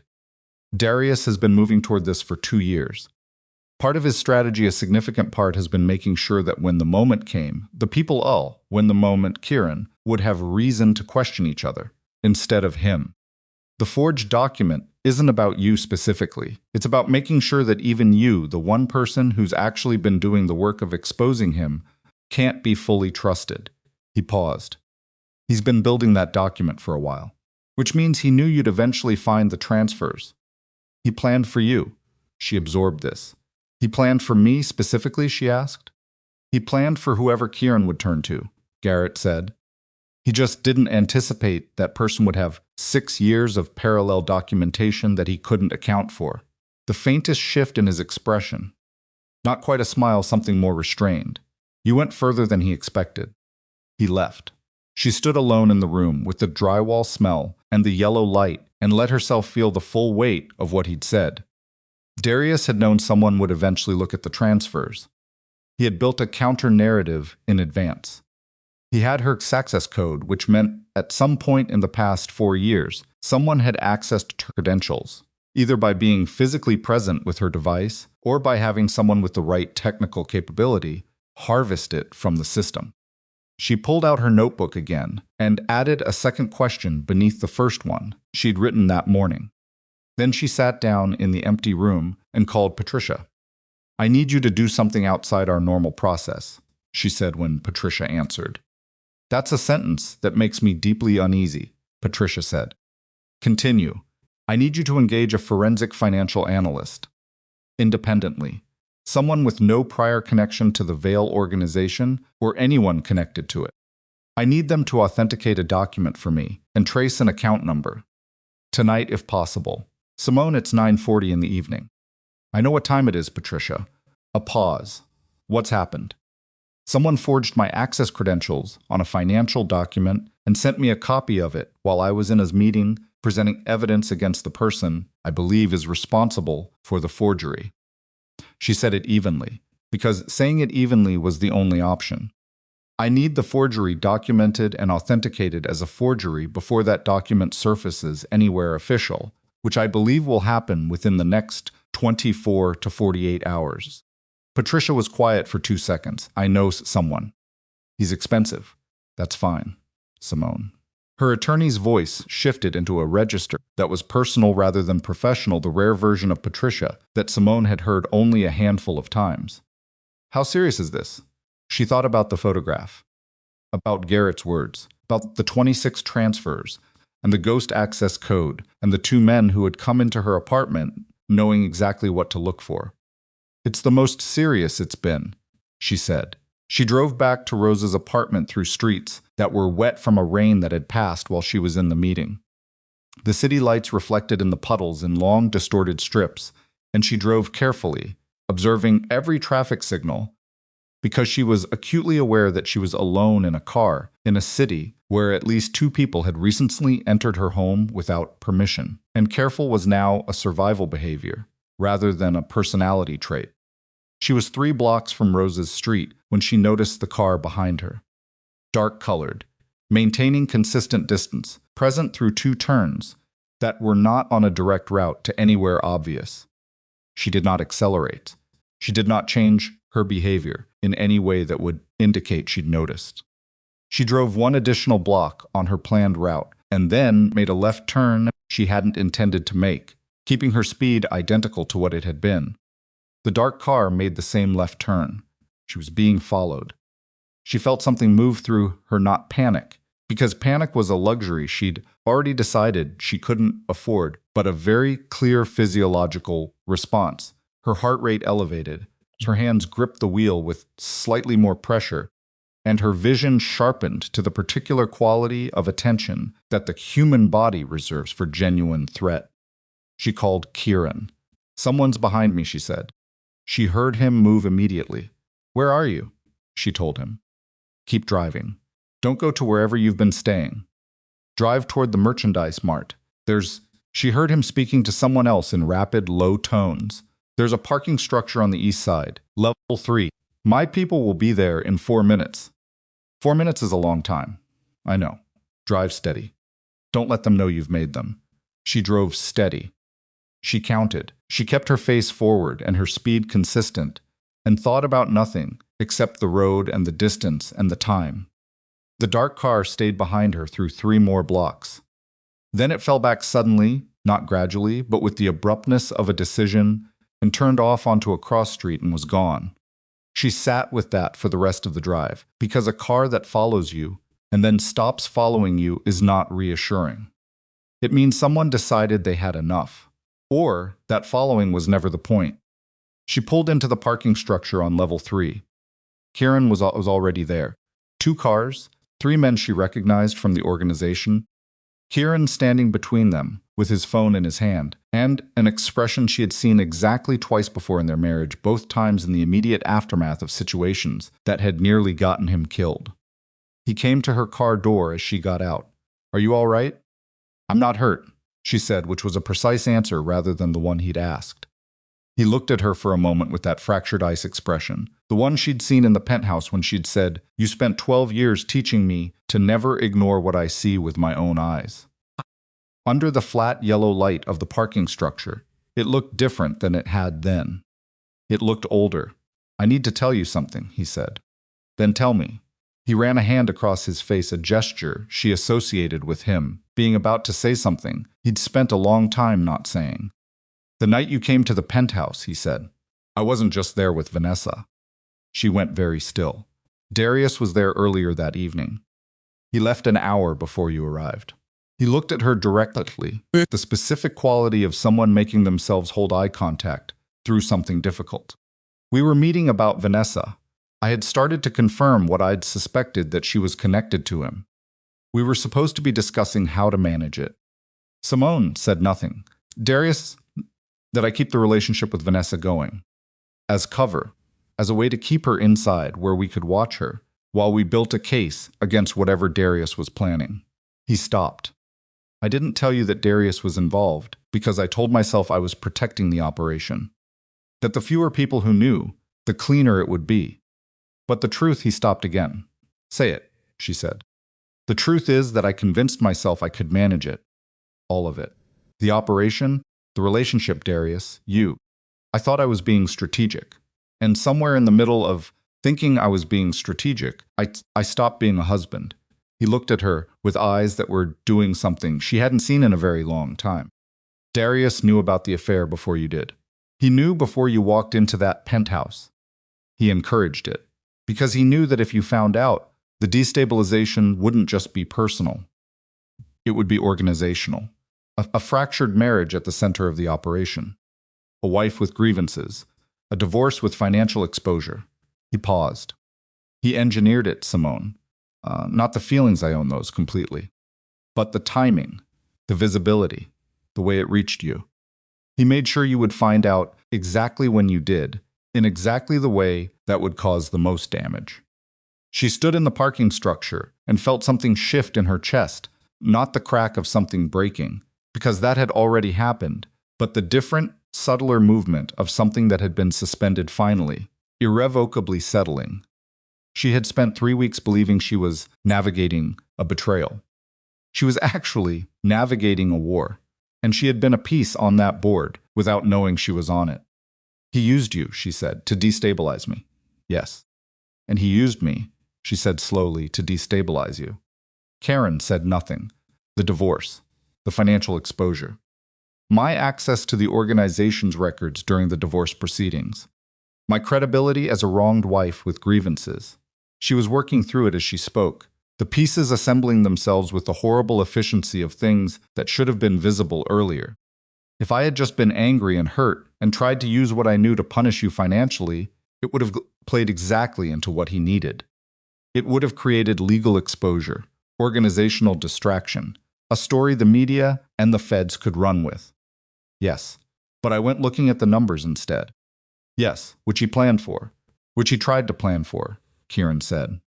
He didn't plan for how far you'd go, or what you'd already had documented, or that you'd hold the copies somewhere he couldn't reach. He looked at her with the honesty of a man who had run out of other options. He planned for a grieving wife. He didn't plan for you. She looked at her hands. She thought about Vanessa's face in the penthouse doorway. The stillness, the absence of shame. She hadn't been calculating whether Simone was a threat in that moment. She'd been checking, confirming, reporting back. She found us. Now we watch what she does. The forged transfer document, Simone said. He's had that prepared for how long? Garrett thinks at least 3 months. He built it as insurance in case the financial operation was exposed before he was ready to move. He was going to surface it and let me take the fall. Or use it as leverage to keep you quiet. Either way. Kieran's voice was flat. He thought your involvement would end one of 2 ways. You'd be discredited, or you'd be scared enough to stop. She looked up at him. He was wrong about both, she said. I know, Kieran said. She stood in the yellow light of the parking structure and felt the full shape of it, the manipulation, the engineering, the way she'd been positioned as a piece in someone else's strategy without ever being asked. And beneath that, beneath the cold fury of understanding how precisely she'd been handled, something else. The recognition that being underestimated by Darius, by Vanessa, by the men in Kieran's organization who had known her for years as simply the wife, not just a wound. It was, if she was willing to use it, the only real advantage she had left. Darius thought she would either be neutralized by the forged document or frightened into silence by the men who'd come to her apartment. He did not know about Rose's apartment above the dry cleaning shop. He did not know about the 3 encrypted cloud locations. He did not know about the backup drive. And he did not know, could not know, because no careful organizational intelligence would have told him that Simone Harrow had spent 36 years learning to build something from nothing in rooms where no one expected her to matter, and that the version of her standing in this parking structure at 10:40 in the evening had not been produced by marrying a powerful man. It had been produced by 12 years of being the most important person in that powerful man's operation, while appearing to be only his wife. She looked at Kieran. I need access to something, she said. He waited. Darius's internal communication logs, the ones your organization keeps on all senior members as standard protocol. She paused. Specifically the logs from the 6-month period before Vanessa was brought on. If he was coordinating with her before her official start, and if he was communicating with anyone outside the organization during that period, there will be traces. Small ones. But I know what I'm looking for. Kieran said, those logs are controlled by Patterson. Your CFO? Yes. who had an assistant feeding information to Darius. Kieran closed his eyes briefly. Can Patterson be trusted? She asked. I believe so. Marcus Riley acted alone. As far as we can determine, Patterson didn't know. You believe so? She said. Or you know so? He opened his eyes. I believe so. That's not good enough, she said. I need those logs obtained through someone whose loyalty you can confirm with certainty. Not belief, certainty. He looked at her for a long moment. Garrett, he said. She thought about the way Garrett had looked at her when he handed back the notebook page. The thing he'd said about Darius planning for whoever Kieran would turn to. All right, she said. Garrett. She pulled her coat tighter against the parking structure's cold. And Kieran. She looked at him with the steady, clear-eyed look she'd developed over 12 years of being in rooms with dangerous people. The next move, Darius makes whatever it is he's going to make it soon. The forged document means he knows I'm close. The car that followed me tonight means he's watching my movements. He's not going to wait. She paused. We have maybe 48 hours before he decides that surveillance isn't enough and moves to something more direct. Karen said, I know. Then we need to stop reacting, she said, and start deciding what happens next. She walked toward the car, and in the moment before she reached it, Kieran said her name not with authority, not with the controlled precision she'd spent 12 years decoding, but with the raw, stripped quality of a man who understood that the woman walking away from him was the most capable person he had ever known, and that he had spent a significant portion of their marriage failing to say so. She stopped. She didn't turn around. Whatever you decide to do next, he said, I'm going to follow your lead. She stood there for one breath. Then she got in the car, because there was no version of this moment that could hold both the truth of what he'd just said and the truth of everything that had preceded it, and she needed to keep moving. Because 48 hours was not very long, and she had a great deal left too. The 48 hours lasted 31. Garrett delivered the communication logs at 7:14 the following morning, arriving at a coffee shop in Bridgeport that Simone had chosen because it had 2 exits, a clear sightline to both, and the kind of unremarkable foot traffic that made a woman sitting alone with a laptop invisible. He set a sealed envelope on the table beside her coffee without sitting down and left without speaking, which told her he understood the value of not creating a visible connection between them in a public space. She opened the envelope in the car. The logs were printed on plain paper, no organizational headers.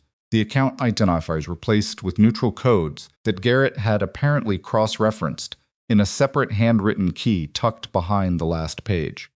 She appreciated the discipline of that. It meant that if the logs were taken from her, they were meaningless without the key, which she immediately photographed, then tore into pieces small enough to be unreadable and distributed across 3 separate trash receptacles on her walk back inside for a second coffee she didn't particularly need, but wanted an excuse to order. She worked through the logs at the corner table for 2 hours and 20 minutes.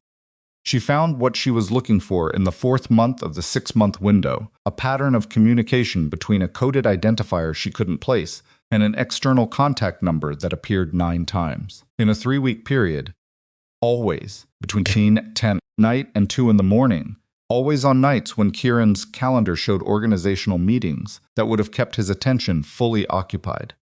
She cross-referenced the external number against the handwritten key. It wasn't in the key, which meant Garrett either hadn't recognized it or hadn't been able to identify it before he passed the logs.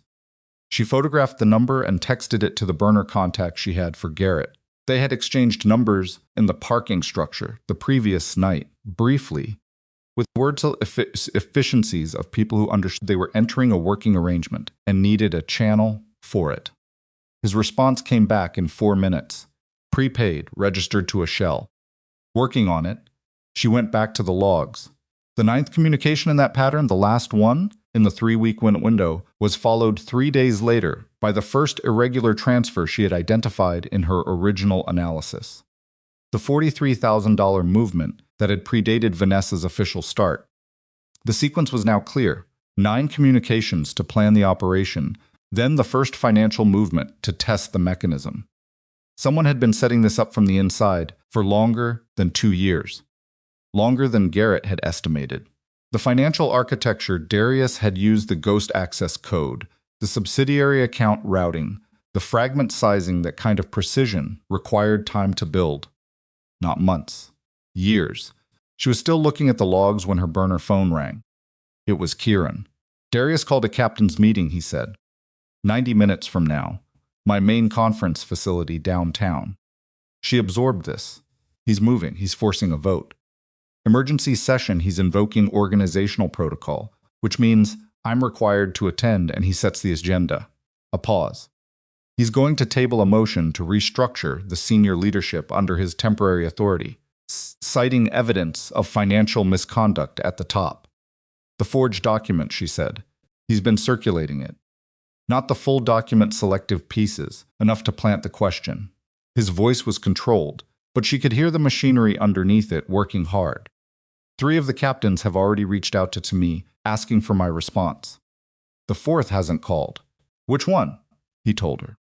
She thought about that captain, a man named Briggs, who she had always read as professionally loyal but personally ambitious, the specific combination that made men reliable in stable conditions and unpredictable in volatile ones. Briggs is already in contact with Darius, she said.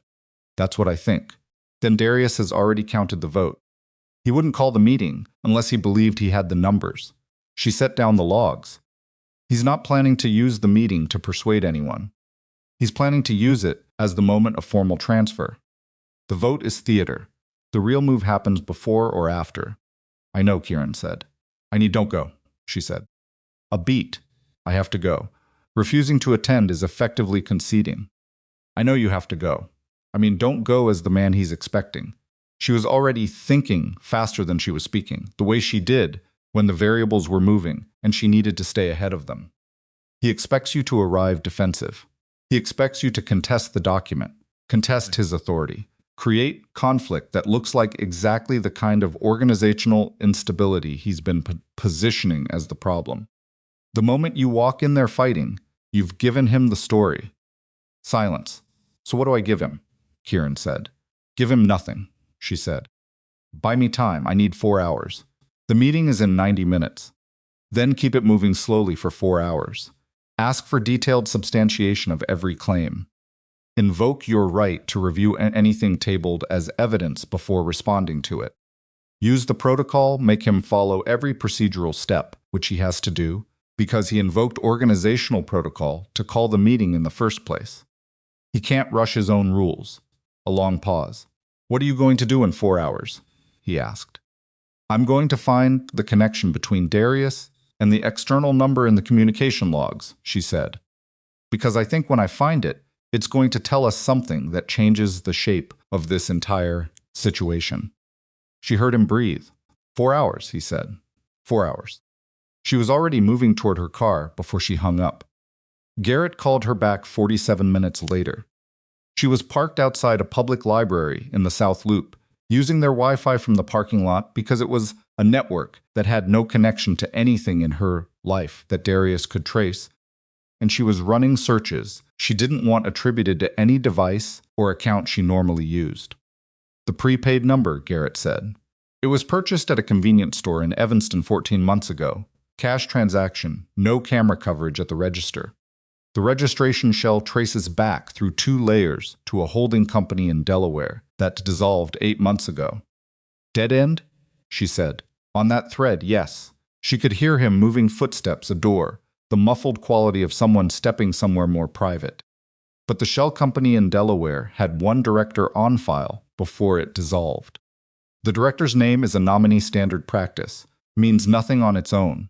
But the registered agent handling the dissolution was a law firm in Chicago. She sat up straighter. Which firm her? She knew that firm. She knew it because they had represented one of the legitimate businesses in Kieran's portfolio during a zoning dispute 3 years ago, and she had sat in a preliminary meeting with their senior partner. And that senior partner's name was on the wall of the firm's reception area in gold letters.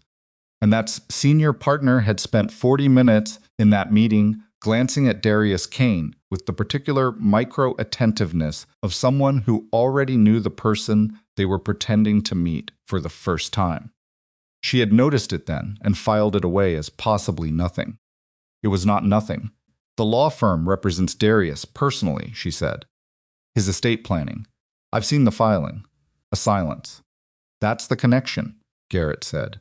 That's the connection, she agreed.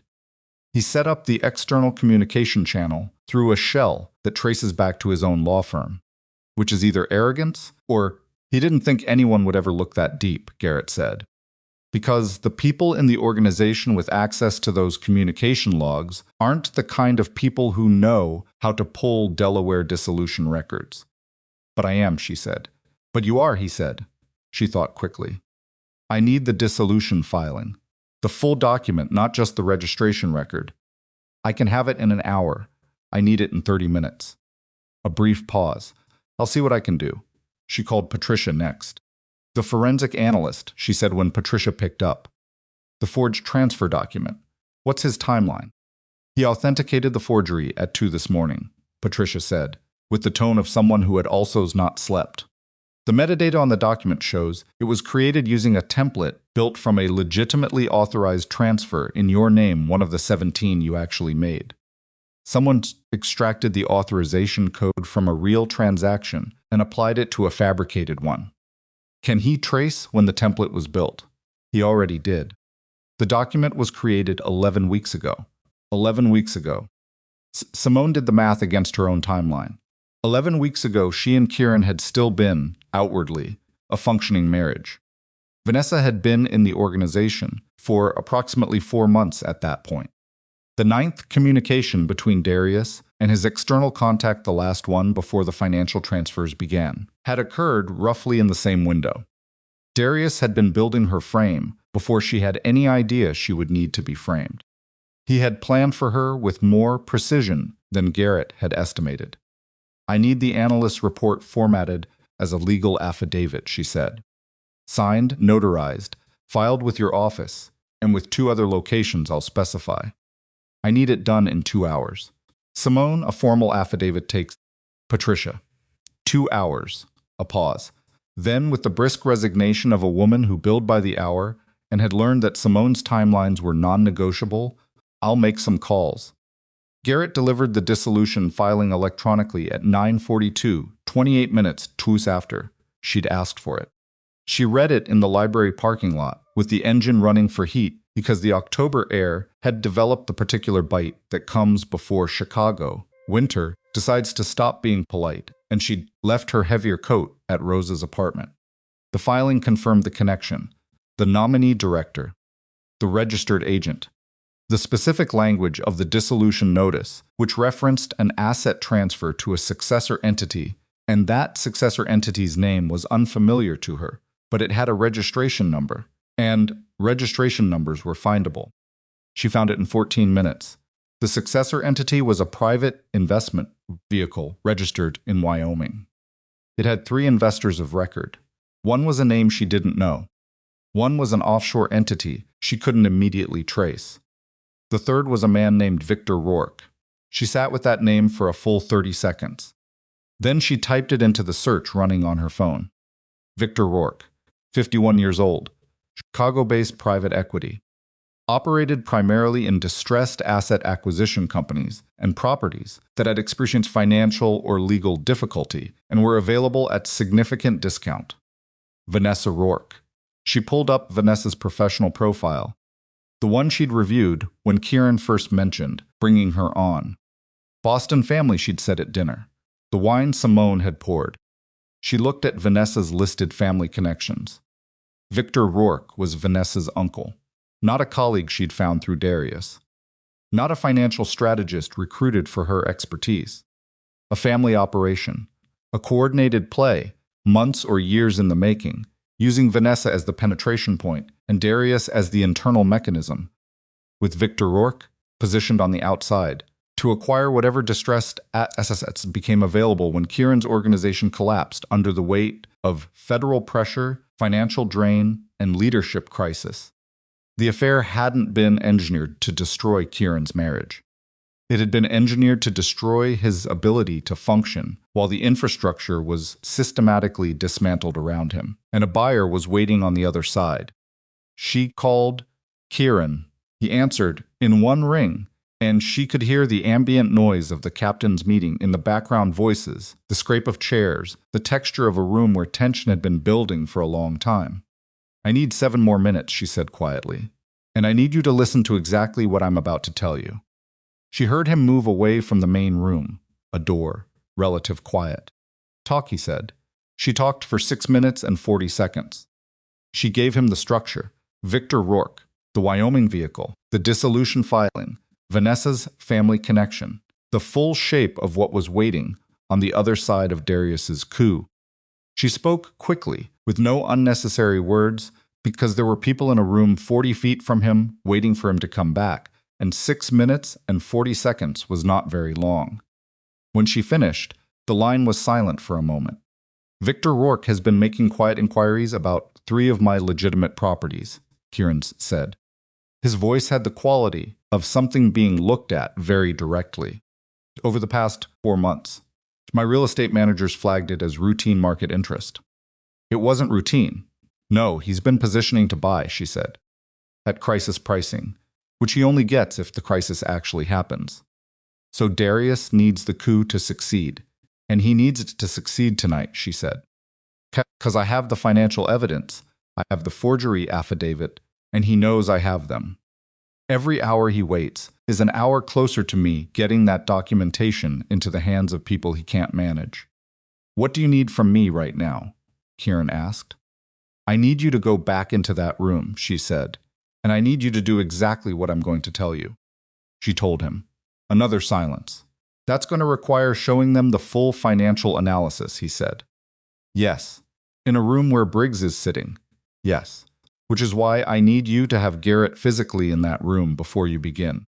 Not in the corridor inside. Garrett's presence will tell Darius that. It will tell Darius that you know about Briggs, she said. And knowing that you know will make him move faster than he planned. He'll try to accelerate, and when he accelerates, he'll make the kind of mistake that careful people make when they're forced off their timeline. A beat. You want him to panic, Kieran said. I want him to react instead of plan, she said. I want him human for 10 minutes. That's all I need. She heard him breathe. Where are you going to be? He asked. She told him. The freight terminal on the west side of the city had been out of active use for 3 years. Kieran owned it through a holding company, one of the properties she'd seen listed in Victor Rourke's market inquiries. She realized with the cold, connecting satisfaction of a pattern completing itself. It was large, industrial, the kind of space that absorbed sound and swallowed light at the edges, and had the specific geography of a place where people had always conducted business they didn't want observed. She chose it specifically for that reason. And for the security system, which she knew intimately because she had reviewed the installation proposal herself 4 years ago when Kieran was assessing whether to upgrade or sell the property. She had recommended upgrading. He had upgraded. The system she had recommended was one she understood at a functional level, not technically. She wasn't an engineer, but she knew what it did and how to operate the panels, and which functions could be accessed remotely and how.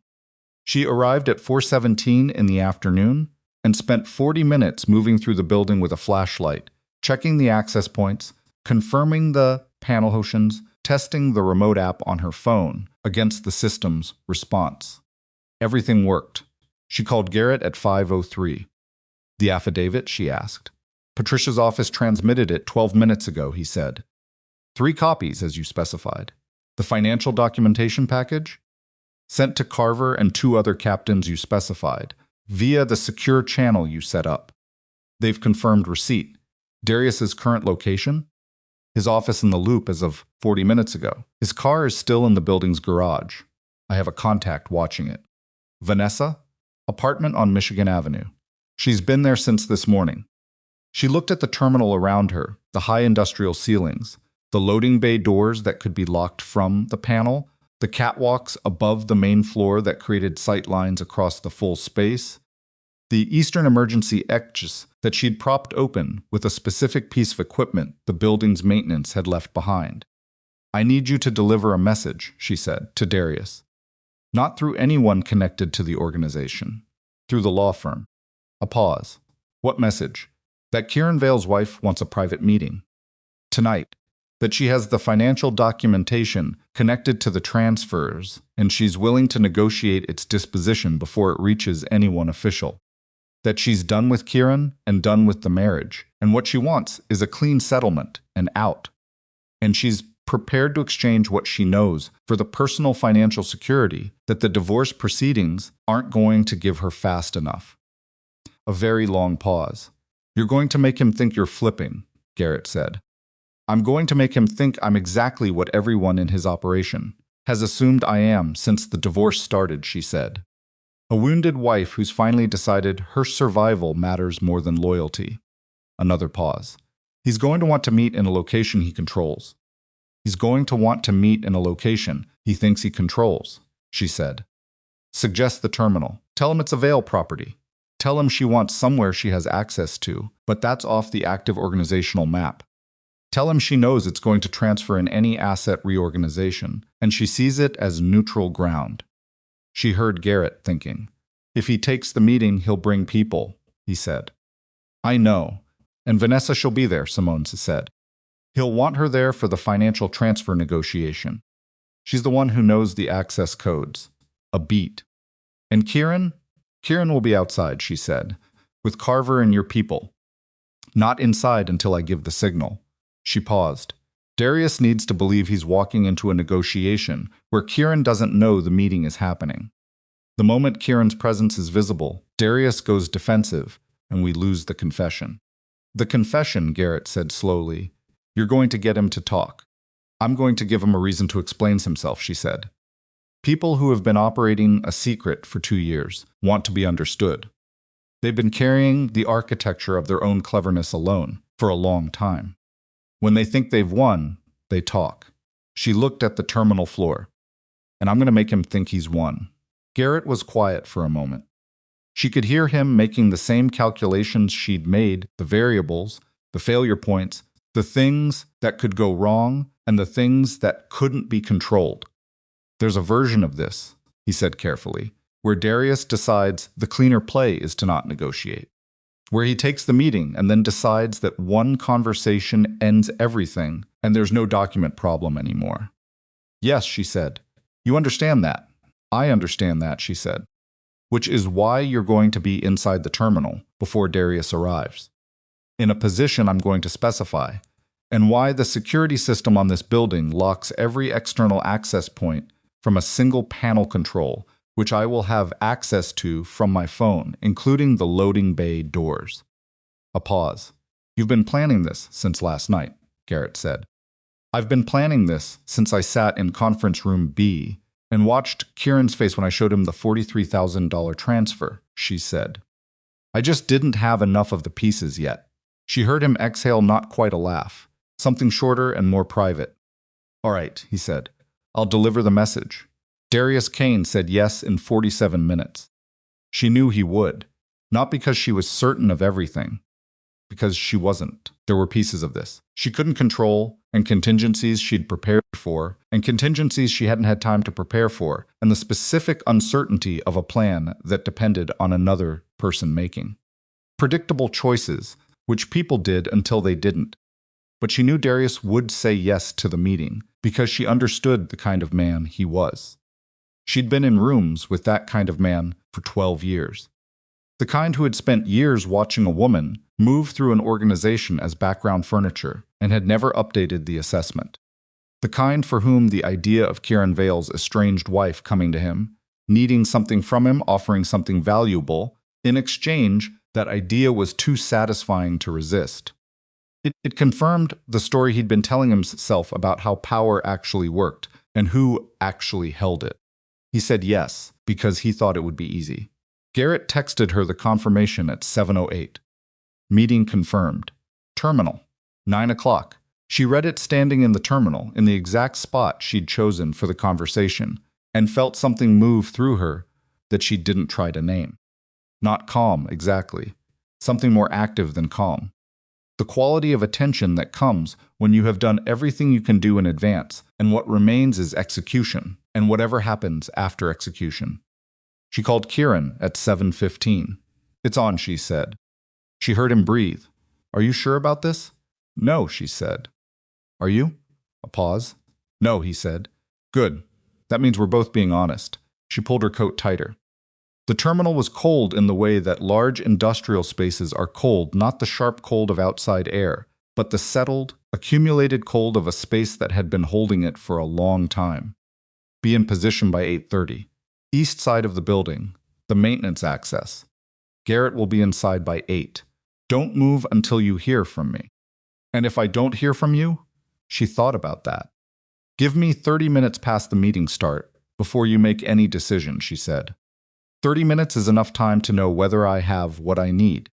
30 minutes is a long time, he said, and she heard in his voice the thing she'd been hearing since the parking structure, the stripped-down version of Kieran, the one without the architecture of control around it, the one she'd fallen in love with at 24 and had been watching disappear incrementally for years, under the accumulated weight of being the man he'd built himself into being. "I know," she said. "Stay put." She hung up and stood in the terminal and waited. Darius Kane arrived at 8:56 with 3 men. She heard the vehicles before she saw them, 2 cars, the distinct sound of doors, footsteps on the loading dock outside. She was standing in the center of the main floor, in the area where the overhead lights worked, because she had turned on exactly the lights that created a visible, contained pool of illumination and left the perimeter of the space in darkness. She wanted to be seen clearly. She wanted the edges of the room to belong to shadow. Garrett was in that shadow. She knew where. She did not look there. The loading bay door opened. Darius Kane walked in with the particular posture of a man arriving somewhere he has already decided belongs to him. He was broad, not tall, with the kind of physical presence that came from 40 years of never backing down from anything, and the specific confidence of a man who had spent 2 years successfully deceiving someone, everyone. Agreed was one of the most dangerous people in Chicago. He was wearing a dark coat, and his face was doing what it always did in the photographs she'd seen, and the few rooms she'd been in with him, composed, watchful, with the particular quality of stillness that she'd spent her whole adult life learning to read correctly. He had read her as a liability to be managed. She had read him as a threat she hadn't fully understood yet. They were about to find out who had read whom more accurately. 2 of his 3 men took positions at the door. The third stayed close to Darius, a younger man, compact, whose eyes moved across the space in the systematic pattern of someone assessing sightlines. Vanessa walked in behind them. Simone had expected Vanessa. She had told herself she'd expected Vanessa, but there was still something in the direct experience of seeing the woman walk into this space, poised, in a gray coat, with that quality of contained assessment that Simone now recognized as professional rather than personal, that required a fraction of a second's adjustment. She made the adjustment and showed nothing. Vanessa's eyes met hers. Neither of them spoke. Darius did. "Mrs. Vale," he said. He used the name with the deliberate weight of a man who wanted her to know. He understood its value and its limitations simultaneously. "I wasn't sure you'd actually be here." "I said I would be," she said. He looked at her for a moment with the assessing look she recognized from every powerful man she had ever negotiated with. "You look like you've had a hard week." "I've had a clarifying week," she said. "There's a difference." A brief silence.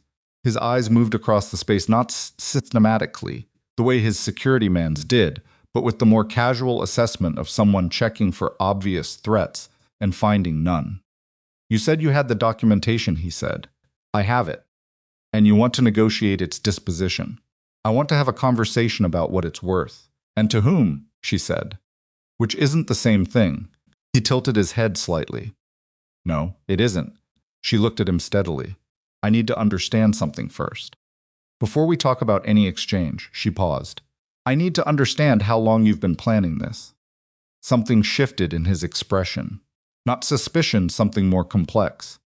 The thing she'd anticipated, the gravitational pull of a man who had been running a secret for a long time and was now in a room with someone who already knew the shape of it. "Long enough to be certain it would work," he said. 2 years? Longer a beat. Longer, the Wyoming vehicle, she said. Victor Rourke's involvement. That was in place before Vanessa came to Chicago. His eyes sharpened slightly, but he didn't deny it. "You've done your homework," he said. "I've done my job," she said, "which is what I've been doing for 12 years, while everyone in Kieran's organization treated me like a decoration." She let that land for a moment. "That was your first mistake, not accounting for what I actually do." "It was a reasonable assumption," Darius said, "based on available evidence." "The available evidence was what Kieran let people see," she said, which was never the whole picture. Vanessa had been silent since entering the space, standing slightly to Darius's left with the composed attention of someone following a negotiation rather than participating in it. Now she spoke. "What do you actually want?" Vanessa said. Her voice was direct, stripped of the social warmth she'd deployed at Kieran's dinner table. This was the professional version of her, and Simone found it easier to deal with than the performed one. "I want to understand the full scope of what was done," Simone said, "before I decide what the documentation is worth to me." "That's a long answer," Vanessa said. "I have time." Darius looked at her for a moment. Then he said, "Kieran's organization was already collapsing. The federal attention, the internal overextension, the operational risks he's been taking. For the past 3 years, it was unsustainable. We accelerated an outcome that was inevitable. By draining the emergency accounts, by ensuring the collapse was complete rather than partial," he said. "A partial collapse leaves a wounded organization that takes years to recover. A complete collapse creates an opportunity to rebuild something better. Something you control," she said. "Something efficiently managed," he said, with the tone of a man who had rehearsed this justification enough times to believe it. "And the affair," she said. Vanessa's chin came up fractionally. "That was strategy," Darius said. "Kieran's greatest vulnerability was always his belief that he could manage everything simultaneously without making actual choices. Vanessa gave him something he had to prioritize, which meant everything else, including his oversight of the financial structure, became secondary. He told himself he was running her," Simone said, "getting close to her to expose the conspiracy." "He did," Darius said, "for about 3 weeks. Then it became something else." "Because you designed it to," she said. "Because Kieran is predictable in the ways that powerful men are always predictable," Darius said. He believed his own intelligence more than the evidence in front of him. She stood with that for a moment. Not because it surprised her, she had already understood this, but because hearing it said aloud, in this space, with this matter-of-fact tone, required its own second of adjustment. "And me," she said, "the forged document, that was also designed." "Insurance," Darius said simply. "Not because we thought you'd be a problem. Because problems are unpredictable by definition, and good planning accounts for the unpredictable." "You had my access code for how long?" He looked at her. "From the first month you used the administrative access Kieran gave you." 4 years. She'd had the access for 4 years. He'd had her code for 4 years. "The men you sent to my apartment," she said. "Also insurance," he said. "We needed to know how much you had and where it was. And the car that followed me." "Confirming your location," he said. "Nothing more. We weren't going to hurt you, Mrs. Vale. You were never the target." "I know," she said. "I was the instrument." He looked at her with something that, on another man in different circumstances, she might have called respect. "You are considerably more than Kieran gave you credit for." "Yes," she said, "I am." She took one slow breath. Then she said, "I need you to say one more thing for me." He looked at her. Cautious now, the first real caution she'd seen from him in the conversation. "What?" he said. "I need you to tell me that Kieran Vale was not the architect of any of this.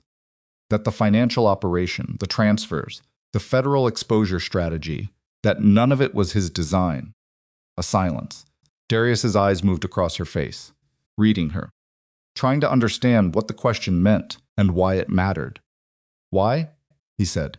"Because if he built this himself," she said quietly, "then everything I've been doing is wrong, and I need to understand that before this goes any further." Darius looked at her for a long moment. She held his gaze without blinking. "Kieran knew nothing about the transfers," Darius said. "He knew nothing about Victor Rourke. He didn't build any of this. He was the target, not the architect." He paused. "He was loyal to the organization to a fault. That loyalty was the mechanism we used against him." She closed her eyes for exactly 1 second. Then she opened them. She looked at Darius Kane, at the composed face of a man who had just, in the specific confidence of believing he was in control of this conversation, given her exactly what she'd come here to get, and she said, "Thank you." She pressed the button on her phone. Every loading bay door in the terminal locked simultaneously with the heavy, mechanical finality of industrial hardware, doing what it was designed to do. Darius moved. He moved fast for a man of his size, turning toward the door, reaching for something, his security man, already in motion. Garrett came out of the darkness from the east catwalk, and he was not alone. The lights came up, all of them, the full overhead array that flooded the space with flat, merciless illumination, and in that light Darius Kane could see Garrett and the 3 men with him, and he could see Carver coming through the northern emergency access that Simone had left deliberately unlocked, and he could see his own 2-door men, already being managed by people who had been in position before his cars arrived. He turned back to Simone. His face was doing something that she had not seen it do before. Not panic, he was too controlled for full panic, but the particular expression of a man who has run a long, careful strategy and has just understood in one crystallizing moment that the person he was running it against had been running one back. The conversation was recorded, she said. It's transmitting to 3 locations in real time. Your admission about the transfers, the federal strategy, Victor Rourke's involvement, the forged document as pre-planned insurance. She held his gaze. Every word. He looked at her. Vanessa was very still. He still chose me, Vanessa said, and it came out with a sharpness that was more desperation than conviction, aimed at Simone like it might still mean something. Simone looked at the woman who had sat at her dinner table and accepted her wine, and looked at her with calculated eyes that she'd mistaken for mere calculation when they were actually reconnaissance. No, she said. He chose himself. That was always the problem. The loading bay door on the north wall opened. Kieran walked in. He looked across the space at Darius Kane, and the look between them was 20 years long, the full weight of every decision, and every loyalty, and every calculation, and the specific, irreducible reality of what those years had been building toward, without either of them fully knowing it. Darius said nothing. Kieran said nothing. Then Carver moved forward, and the men with Garrett moved forward. And Darius Kane, who had spent 2 years believing that power meant being the person who decided how things ended, stood in the full light of the freight terminal and understood, with the cold clarity of a man who had planned for every contingency except the one standing in front of him, that he had miscalculated the only variable that mattered: Simone Harrow. The aftermath of that night did not announce itself with sirens or ceremony. It arrived the way most real consequences do, quietly, administratively, through channels that ground slowly but with the specific patience of institutional machinery that has finally been given sufficient cause to move. Simone spent the first 3 hours after the terminal in a conference room on the 14th floor of Patricia Oi's building, which was the only location she trusted completely to be clear of any organizational connection. Patricia was there. Garrett was there. A federal contact whom Garrett had cultivated over years and whom Simone met for the first and only time that night, a woman who asked precise questions and wrote down the answers with the focused efficiency of someone who had been waiting for exactly this kind of documentation package for a significant portion of her professional life. Simone walked her through everything: the transfers, the access codes, the dissolution filing, Victor Rourke, the recorded conversation from the terminal which had transmitted cleanly to all 3 locations and which Patricia's forensic analyst had already authenticated as unaltered. The federal contact listened without interrupting. When Simone finished, the woman looked at her for a moment with an expression that was professionally neutral but not entirely empty behind the neutrality. "You built this yourself," she said. "Yes," Simone said. "From parallel documentation you'd been maintaining for 6 years. Yes. The woman nodded once. That's going to matter. For the integrity of the evidentiary chain. I know, Simone said. That's why I maintained it the way I did. Patricia, who had been sitting beside her through the entire session, with the particular quality of composed alertness that Simone had come to associate with her at her best, said nothing. But when the federal contact stepped out to make a call, Patricia set her pen down and looked at Simone with something that wasn't quite professional and wasn't quite personal, but occupied the territory between them. "How are you?" she said. Simone thought about it honestly. "I'm still here," she said. Patricia looked at her for a moment longer. Then she picked up her pen and went back to her notes, which was, Simone thought, exactly the right response. Darius Kane was arrested 11 days later, not in a dramatic way. Not in the way that movies had conditioned people to expect no doors kicked in, no flashlights, no moment of confrontation, designed for visual impact. 2 federal agents came to his office on a Tuesday morning at 9:47 and presented paperwork. And Darius Kane, who was a man who understood the machinery of legal consequence better than most, looked at the paperwork for approximately 4 seconds and then put on his coat and walked out with them, with the composed resignation of someone who had known this moment was a mathematical probability. From the instant the loading bay doors had locked. His lawyers were involved within the hour. They were very good lawyers. They were not good enough. The documentation package that Simone had assembled, the transfers, the timeline, the communication logs, the dissolution filing, the connection to Victor Rourke, the forged transfer authenticated as constructed 11 weeks before she'd ever looked at a single suspicious number was, in Patricia's precise legal assessment, the most coherent and complete financial evidence package she had seen in 22 years of practice. Victor Rourke's name surfaced in the federal filing 7 weeks after the terminal. His Wyoming investment vehicle was frozen. His quiet inquiries about Kieran's property stopped. Not because anyone told him to stop, but because his own lawyers advised him in the strongest possible terms that any additional transaction activity in that direction would be treated as consciousness of guilt.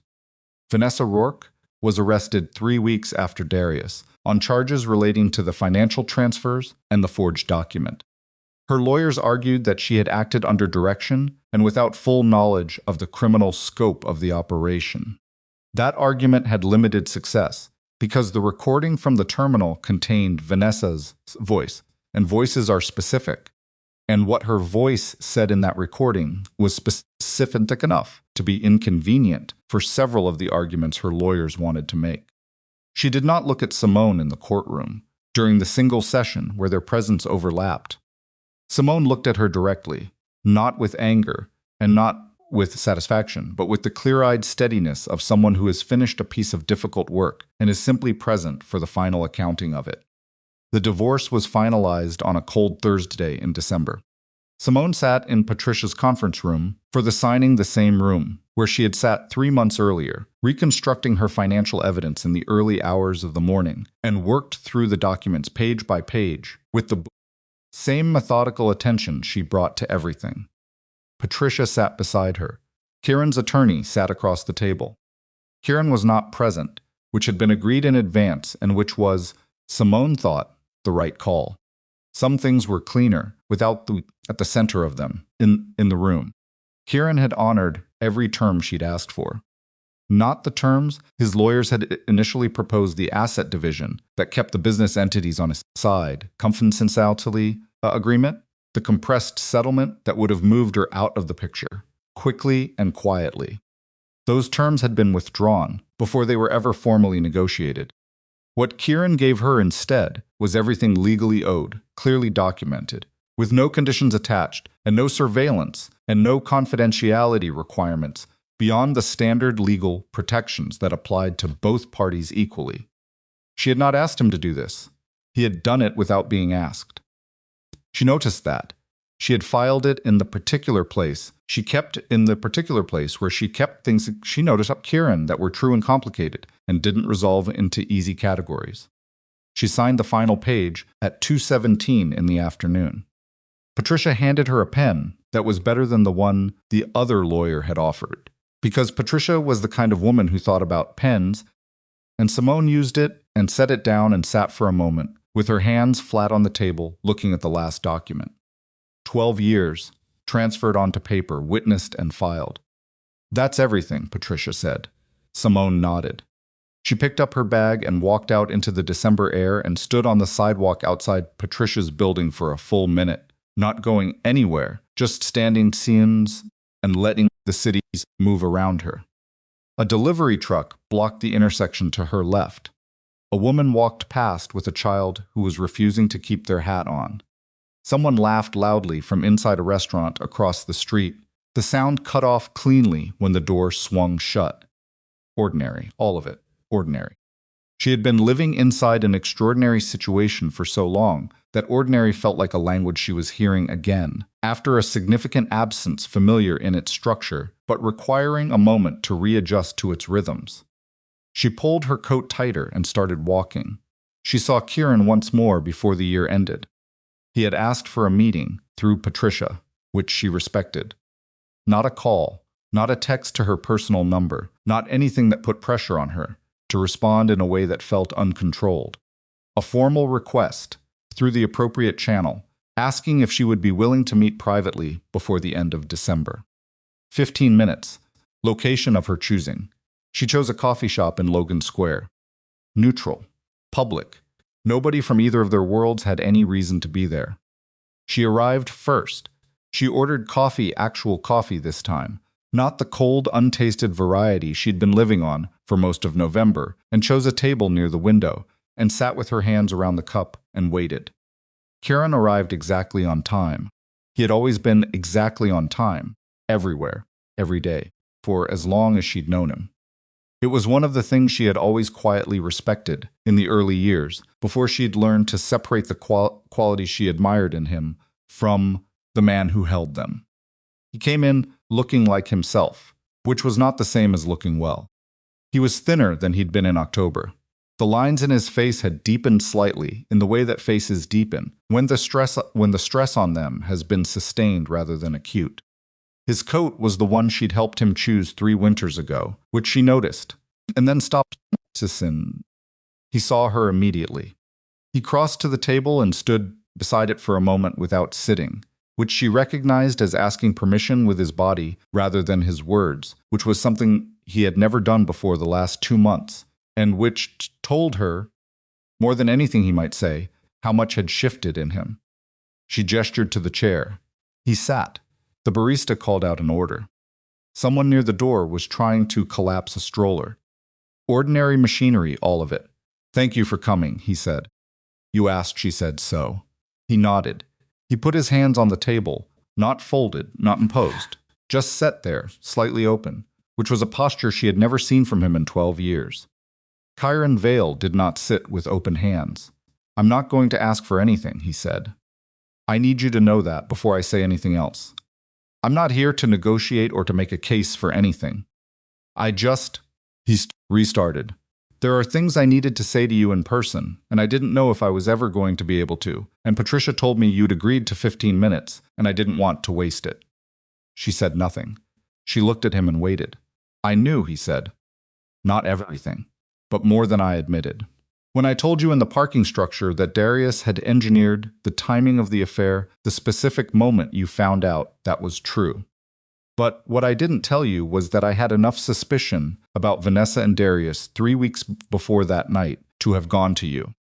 To have said, 'Something's wrong, I need your help,' figuring it out." He looked at his hands. "I didn't. I told myself it was strategy. I told myself I was protecting you from information that would complicate things." "You told yourself you could handle it alone," she said. "Yes, and while you were telling yourself that, you were also sleeping with the woman you suspected was compromised and allowing yourself to feel things about her that had nothing to do with strategy." He met her eyes. "Yes." She held his gaze. "I know," she said. "I worked that out a long time ago, long before the terminal." He looked like that landed somewhere it hurt, which she had not said in order to hurt him. But she didn't soften it either, because it was true, and he had asked for 15 minutes of honesty, and she was going to give him exactly that. "I'm sorry," he said, "not as a negotiating position. Not because Patricia told me to say it, or because it serves some purpose. I am sorry. For the affair. For the arrogance that made me think I could manage everything around me, without consequence. For the 12 years of treating the most capable person in my world as a silent partner in a business where I got to be the name on the door. He paused. I'm sorry for the fact that it took losing you for me to understand what you actually were. What I actually was, she said carefully. What you are, he corrected himself. Present tense. She looked at him for a long moment. The coffee shop was warm and slightly too loud, in the comfortable way of places that have good foot traffic. Outside the window, Chicago moved through its December afternoon gray sky, people walking fast with their shoulders up against the cold. The city that had been her home for 12 years and would remain her home on terms that now belonged entirely to her. I have a question, she said. Not about the organization or the case or any of that. A personal question. He waited. When you kept Vanessa in the organization after the divorce filing, she said, after I'd already left. When you let the people around you start building the narrative that I was a bitter wife trying to punish you financially. She paused.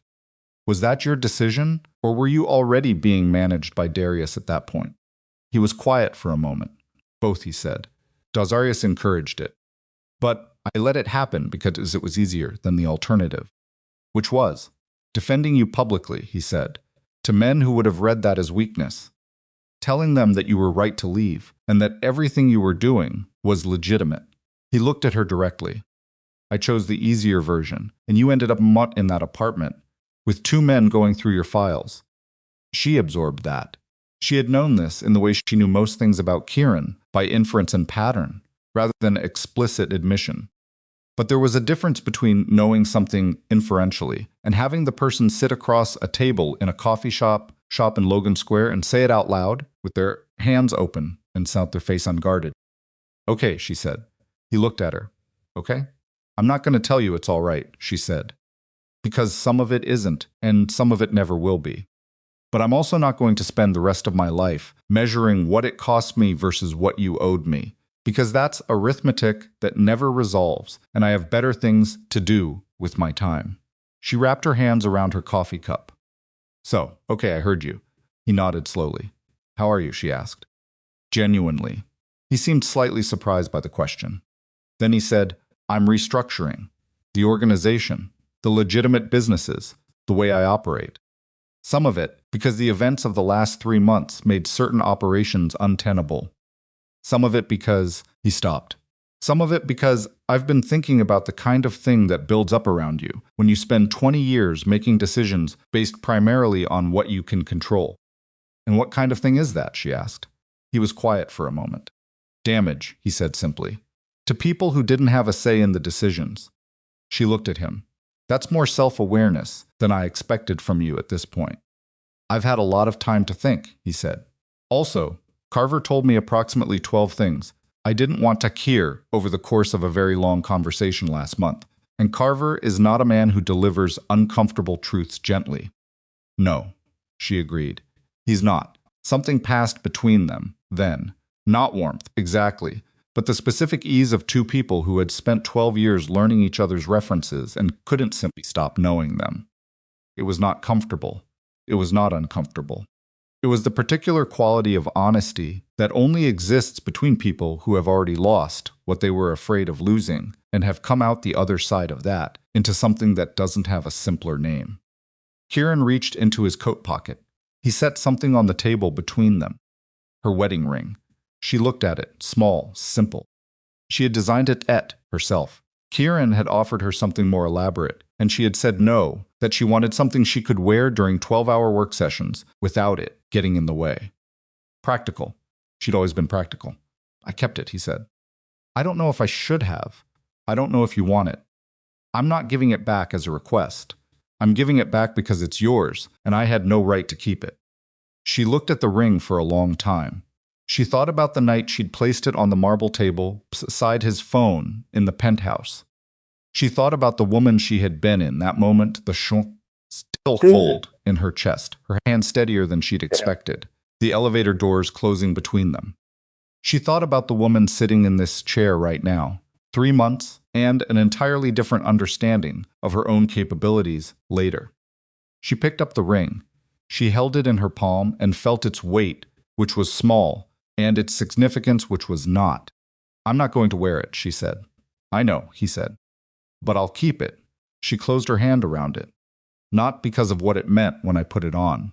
Because of what I know now about what I am without it. Kieran looked at her. You were always that, he said quietly. I know, she said, but I didn't know how to be it on my own terms. She slipped the ring into her coat pocket. That's the part that's different now. He nodded. He looked like he had more to say and was making a deliberate choice, not to say it, which was, she thought, the right choice. Some things didn't benefit from being said. They lived better in the space that honest people leave around them. He stood. She stood. They looked at each other in the warm, slightly too loud coffee shop in Logan Square on a cold December afternoon. Good luck with the firm, he said, for what it's worth. It's worth something, she said. He put on his coat. He walked out.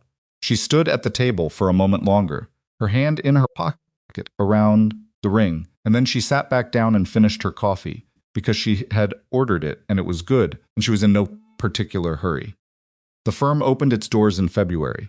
The name on the glass was simple: Harrow Corporate Risk and Financial Investigations. Not Vale.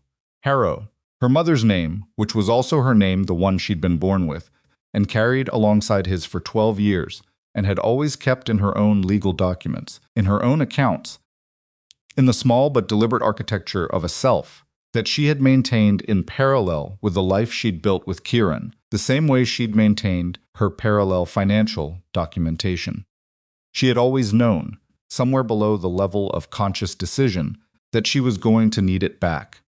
The office was on the 14th floor of a building in the West Loop, which she had chosen partly for the practical reasons: lease terms, infrastructure, proximity to the legal and financial district, and partly because she could see from the window the faint geometric outline of the freight terminal on the west side of the city, which was now in federal inventory and would not be going to Victor Rourke or anyone like him.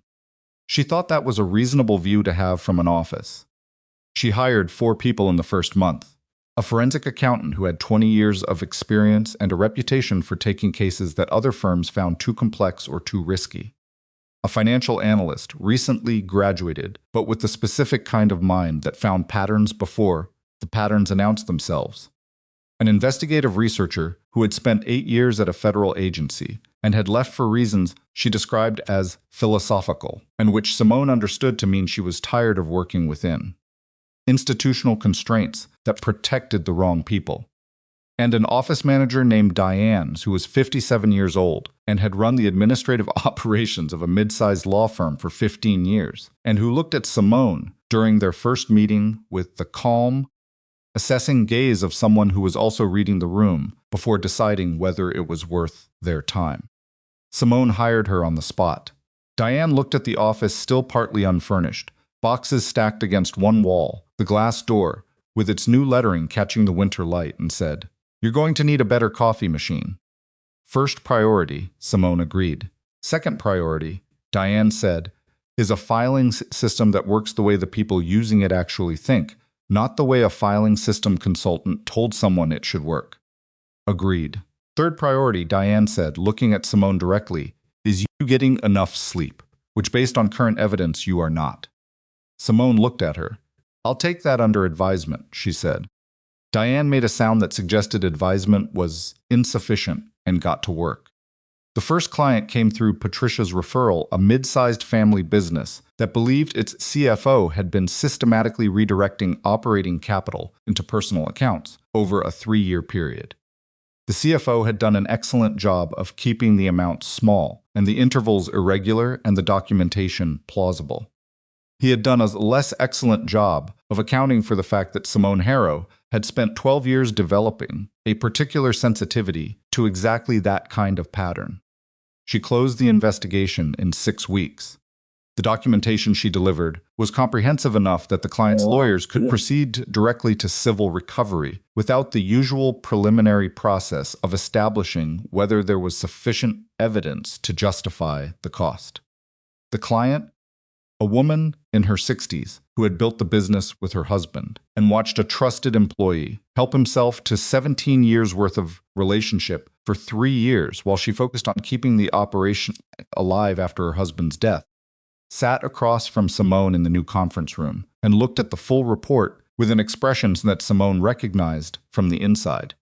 "How did you know where to look?" the woman asked. "I looked at what it was supposed to look like," Simone said. "And then I looked for where it didn't." The woman was quiet for a moment. "Then, you've done this before. Not professionally." "Personally." Simone met her eyes. "Yes." The woman nodded slowly. She closed the report. "Send me the invoice. Patricia's office will handle it." "No." The woman shook her head. "Send it directly. I want to pay the person who actually did the work." Spring arrived late that year, the way it often did in Chicago, not gradually, but in a single afternoon, when the temperature shifted by 15 degrees and the quality of light changed, and the city seemed to remember that it was capable of warmth. Simone was in her office when Patricia called. "Darius Kane accepted the plea agreement," Patricia said. 14 years, no appeal. Simone set down her pen. "Vanessa," she said. 7 years, cooperative sentencing." She provided substantial assistance on the Victor Rourke side. "Victor Rourke. Civil recovery," Patricia said. "His personal assets are still being untangled. It'll take years, but the direction is clear." A pause. "The 3 properties he had his eye on, they've already been transferred out of any structure he has access to. Garrett apparently moved fast on that." "Good," she said. "There's one more thing," Patricia said. "The federal contact the woman from the terminal meeting. She called me this morning, unofficially." Simone waited. "She wanted me to convey something to you." Patricia paused. With the specific pause of someone reading from a note, she said, "The documentation package you assembled was," and I quote, "the cleanest financial evidentiary construction she has encountered in 18 years of federal financial crime investigation." Simone was quiet for a moment. "Tell her thank you," she said. "I already did," Patricia said. She also asked, still unofficially, whether you might be open to a conversation at some point about consulting on cases where the financial structure is particularly complex. Simone looked out the window at the West Loop skyline, at the freight terminal outline in the middle distance, at the city spreading out below her in the pale early spring light. "Tell her I'm open to a conversation," she said. She hung up. She sat in her office for a few minutes without picking up her pen, not thinking about anything specific, just sitting in the space of it, the accumulated weight of 7 months pressing down, and then, slowly, resolving into something that didn't press so hard. Diane knocked on the glass. "Your 2 o'clock is here," she said through the door. "Give me 1 minute," Simone said. Diane nodded and withdrew. Simone sat for her 1 minute. She thought about the woman she'd been standing in that elevator in October, her ring in her hand, the doors closing between her and a man who had spent 12 years being the center of gravity of her life. She thought about what she'd felt in that elevator, not grief yet, not anger yet, but the specific cold clarity of someone whose understanding of their situation has just been permanently and irrevocably updated. She had walked out of that elevator into a story she hadn't written. She was sitting in a story she had. It was not a perfect story. It had cost things it shouldn't have had to cost, and some of those things would not be recovered. The 12 years were not returnable. The specific version of herself that had built her world inside Kieran's world rather than alongside it, that version had learned things she would carry, but she would not go back to being her. There were nights, still, when she woke at 3 in the morning with the weight of everything she'd carried and set down and carried again, and the apartment was too quiet, came out, and the distance between who she'd been and who she was felt like a terrain that had been crossed at significant cost. But there were also mornings when she drove to the West Loop and took the elevator to the 14th floor and walked into an office where her name was on the glass. And Diane was already at her desk, assessing the coffee situation and the filing system, and the forensic accountant was doing something with a spreadsheet that made him look genuinely happy. And the investigative researcher was arguing cheerfully with the financial analyst about methodology. And it was hers the decisions, the direction, the door with her name on it, and those mornings had a quality she hadn't had words for at the beginning, and was only beginning to find language for now. Not triumph. Something quieter than triumph. The specific satisfaction of being exactly where you are, with no part of you belonging to anyone else's story. She picked up her pen. She straightened the legal pad in front of her. She thought briefly about Kieran, not with grief and not with anger, but the way you think about something that was real and is over, with the acknowledgement that it was both of those things and that both of those things matter.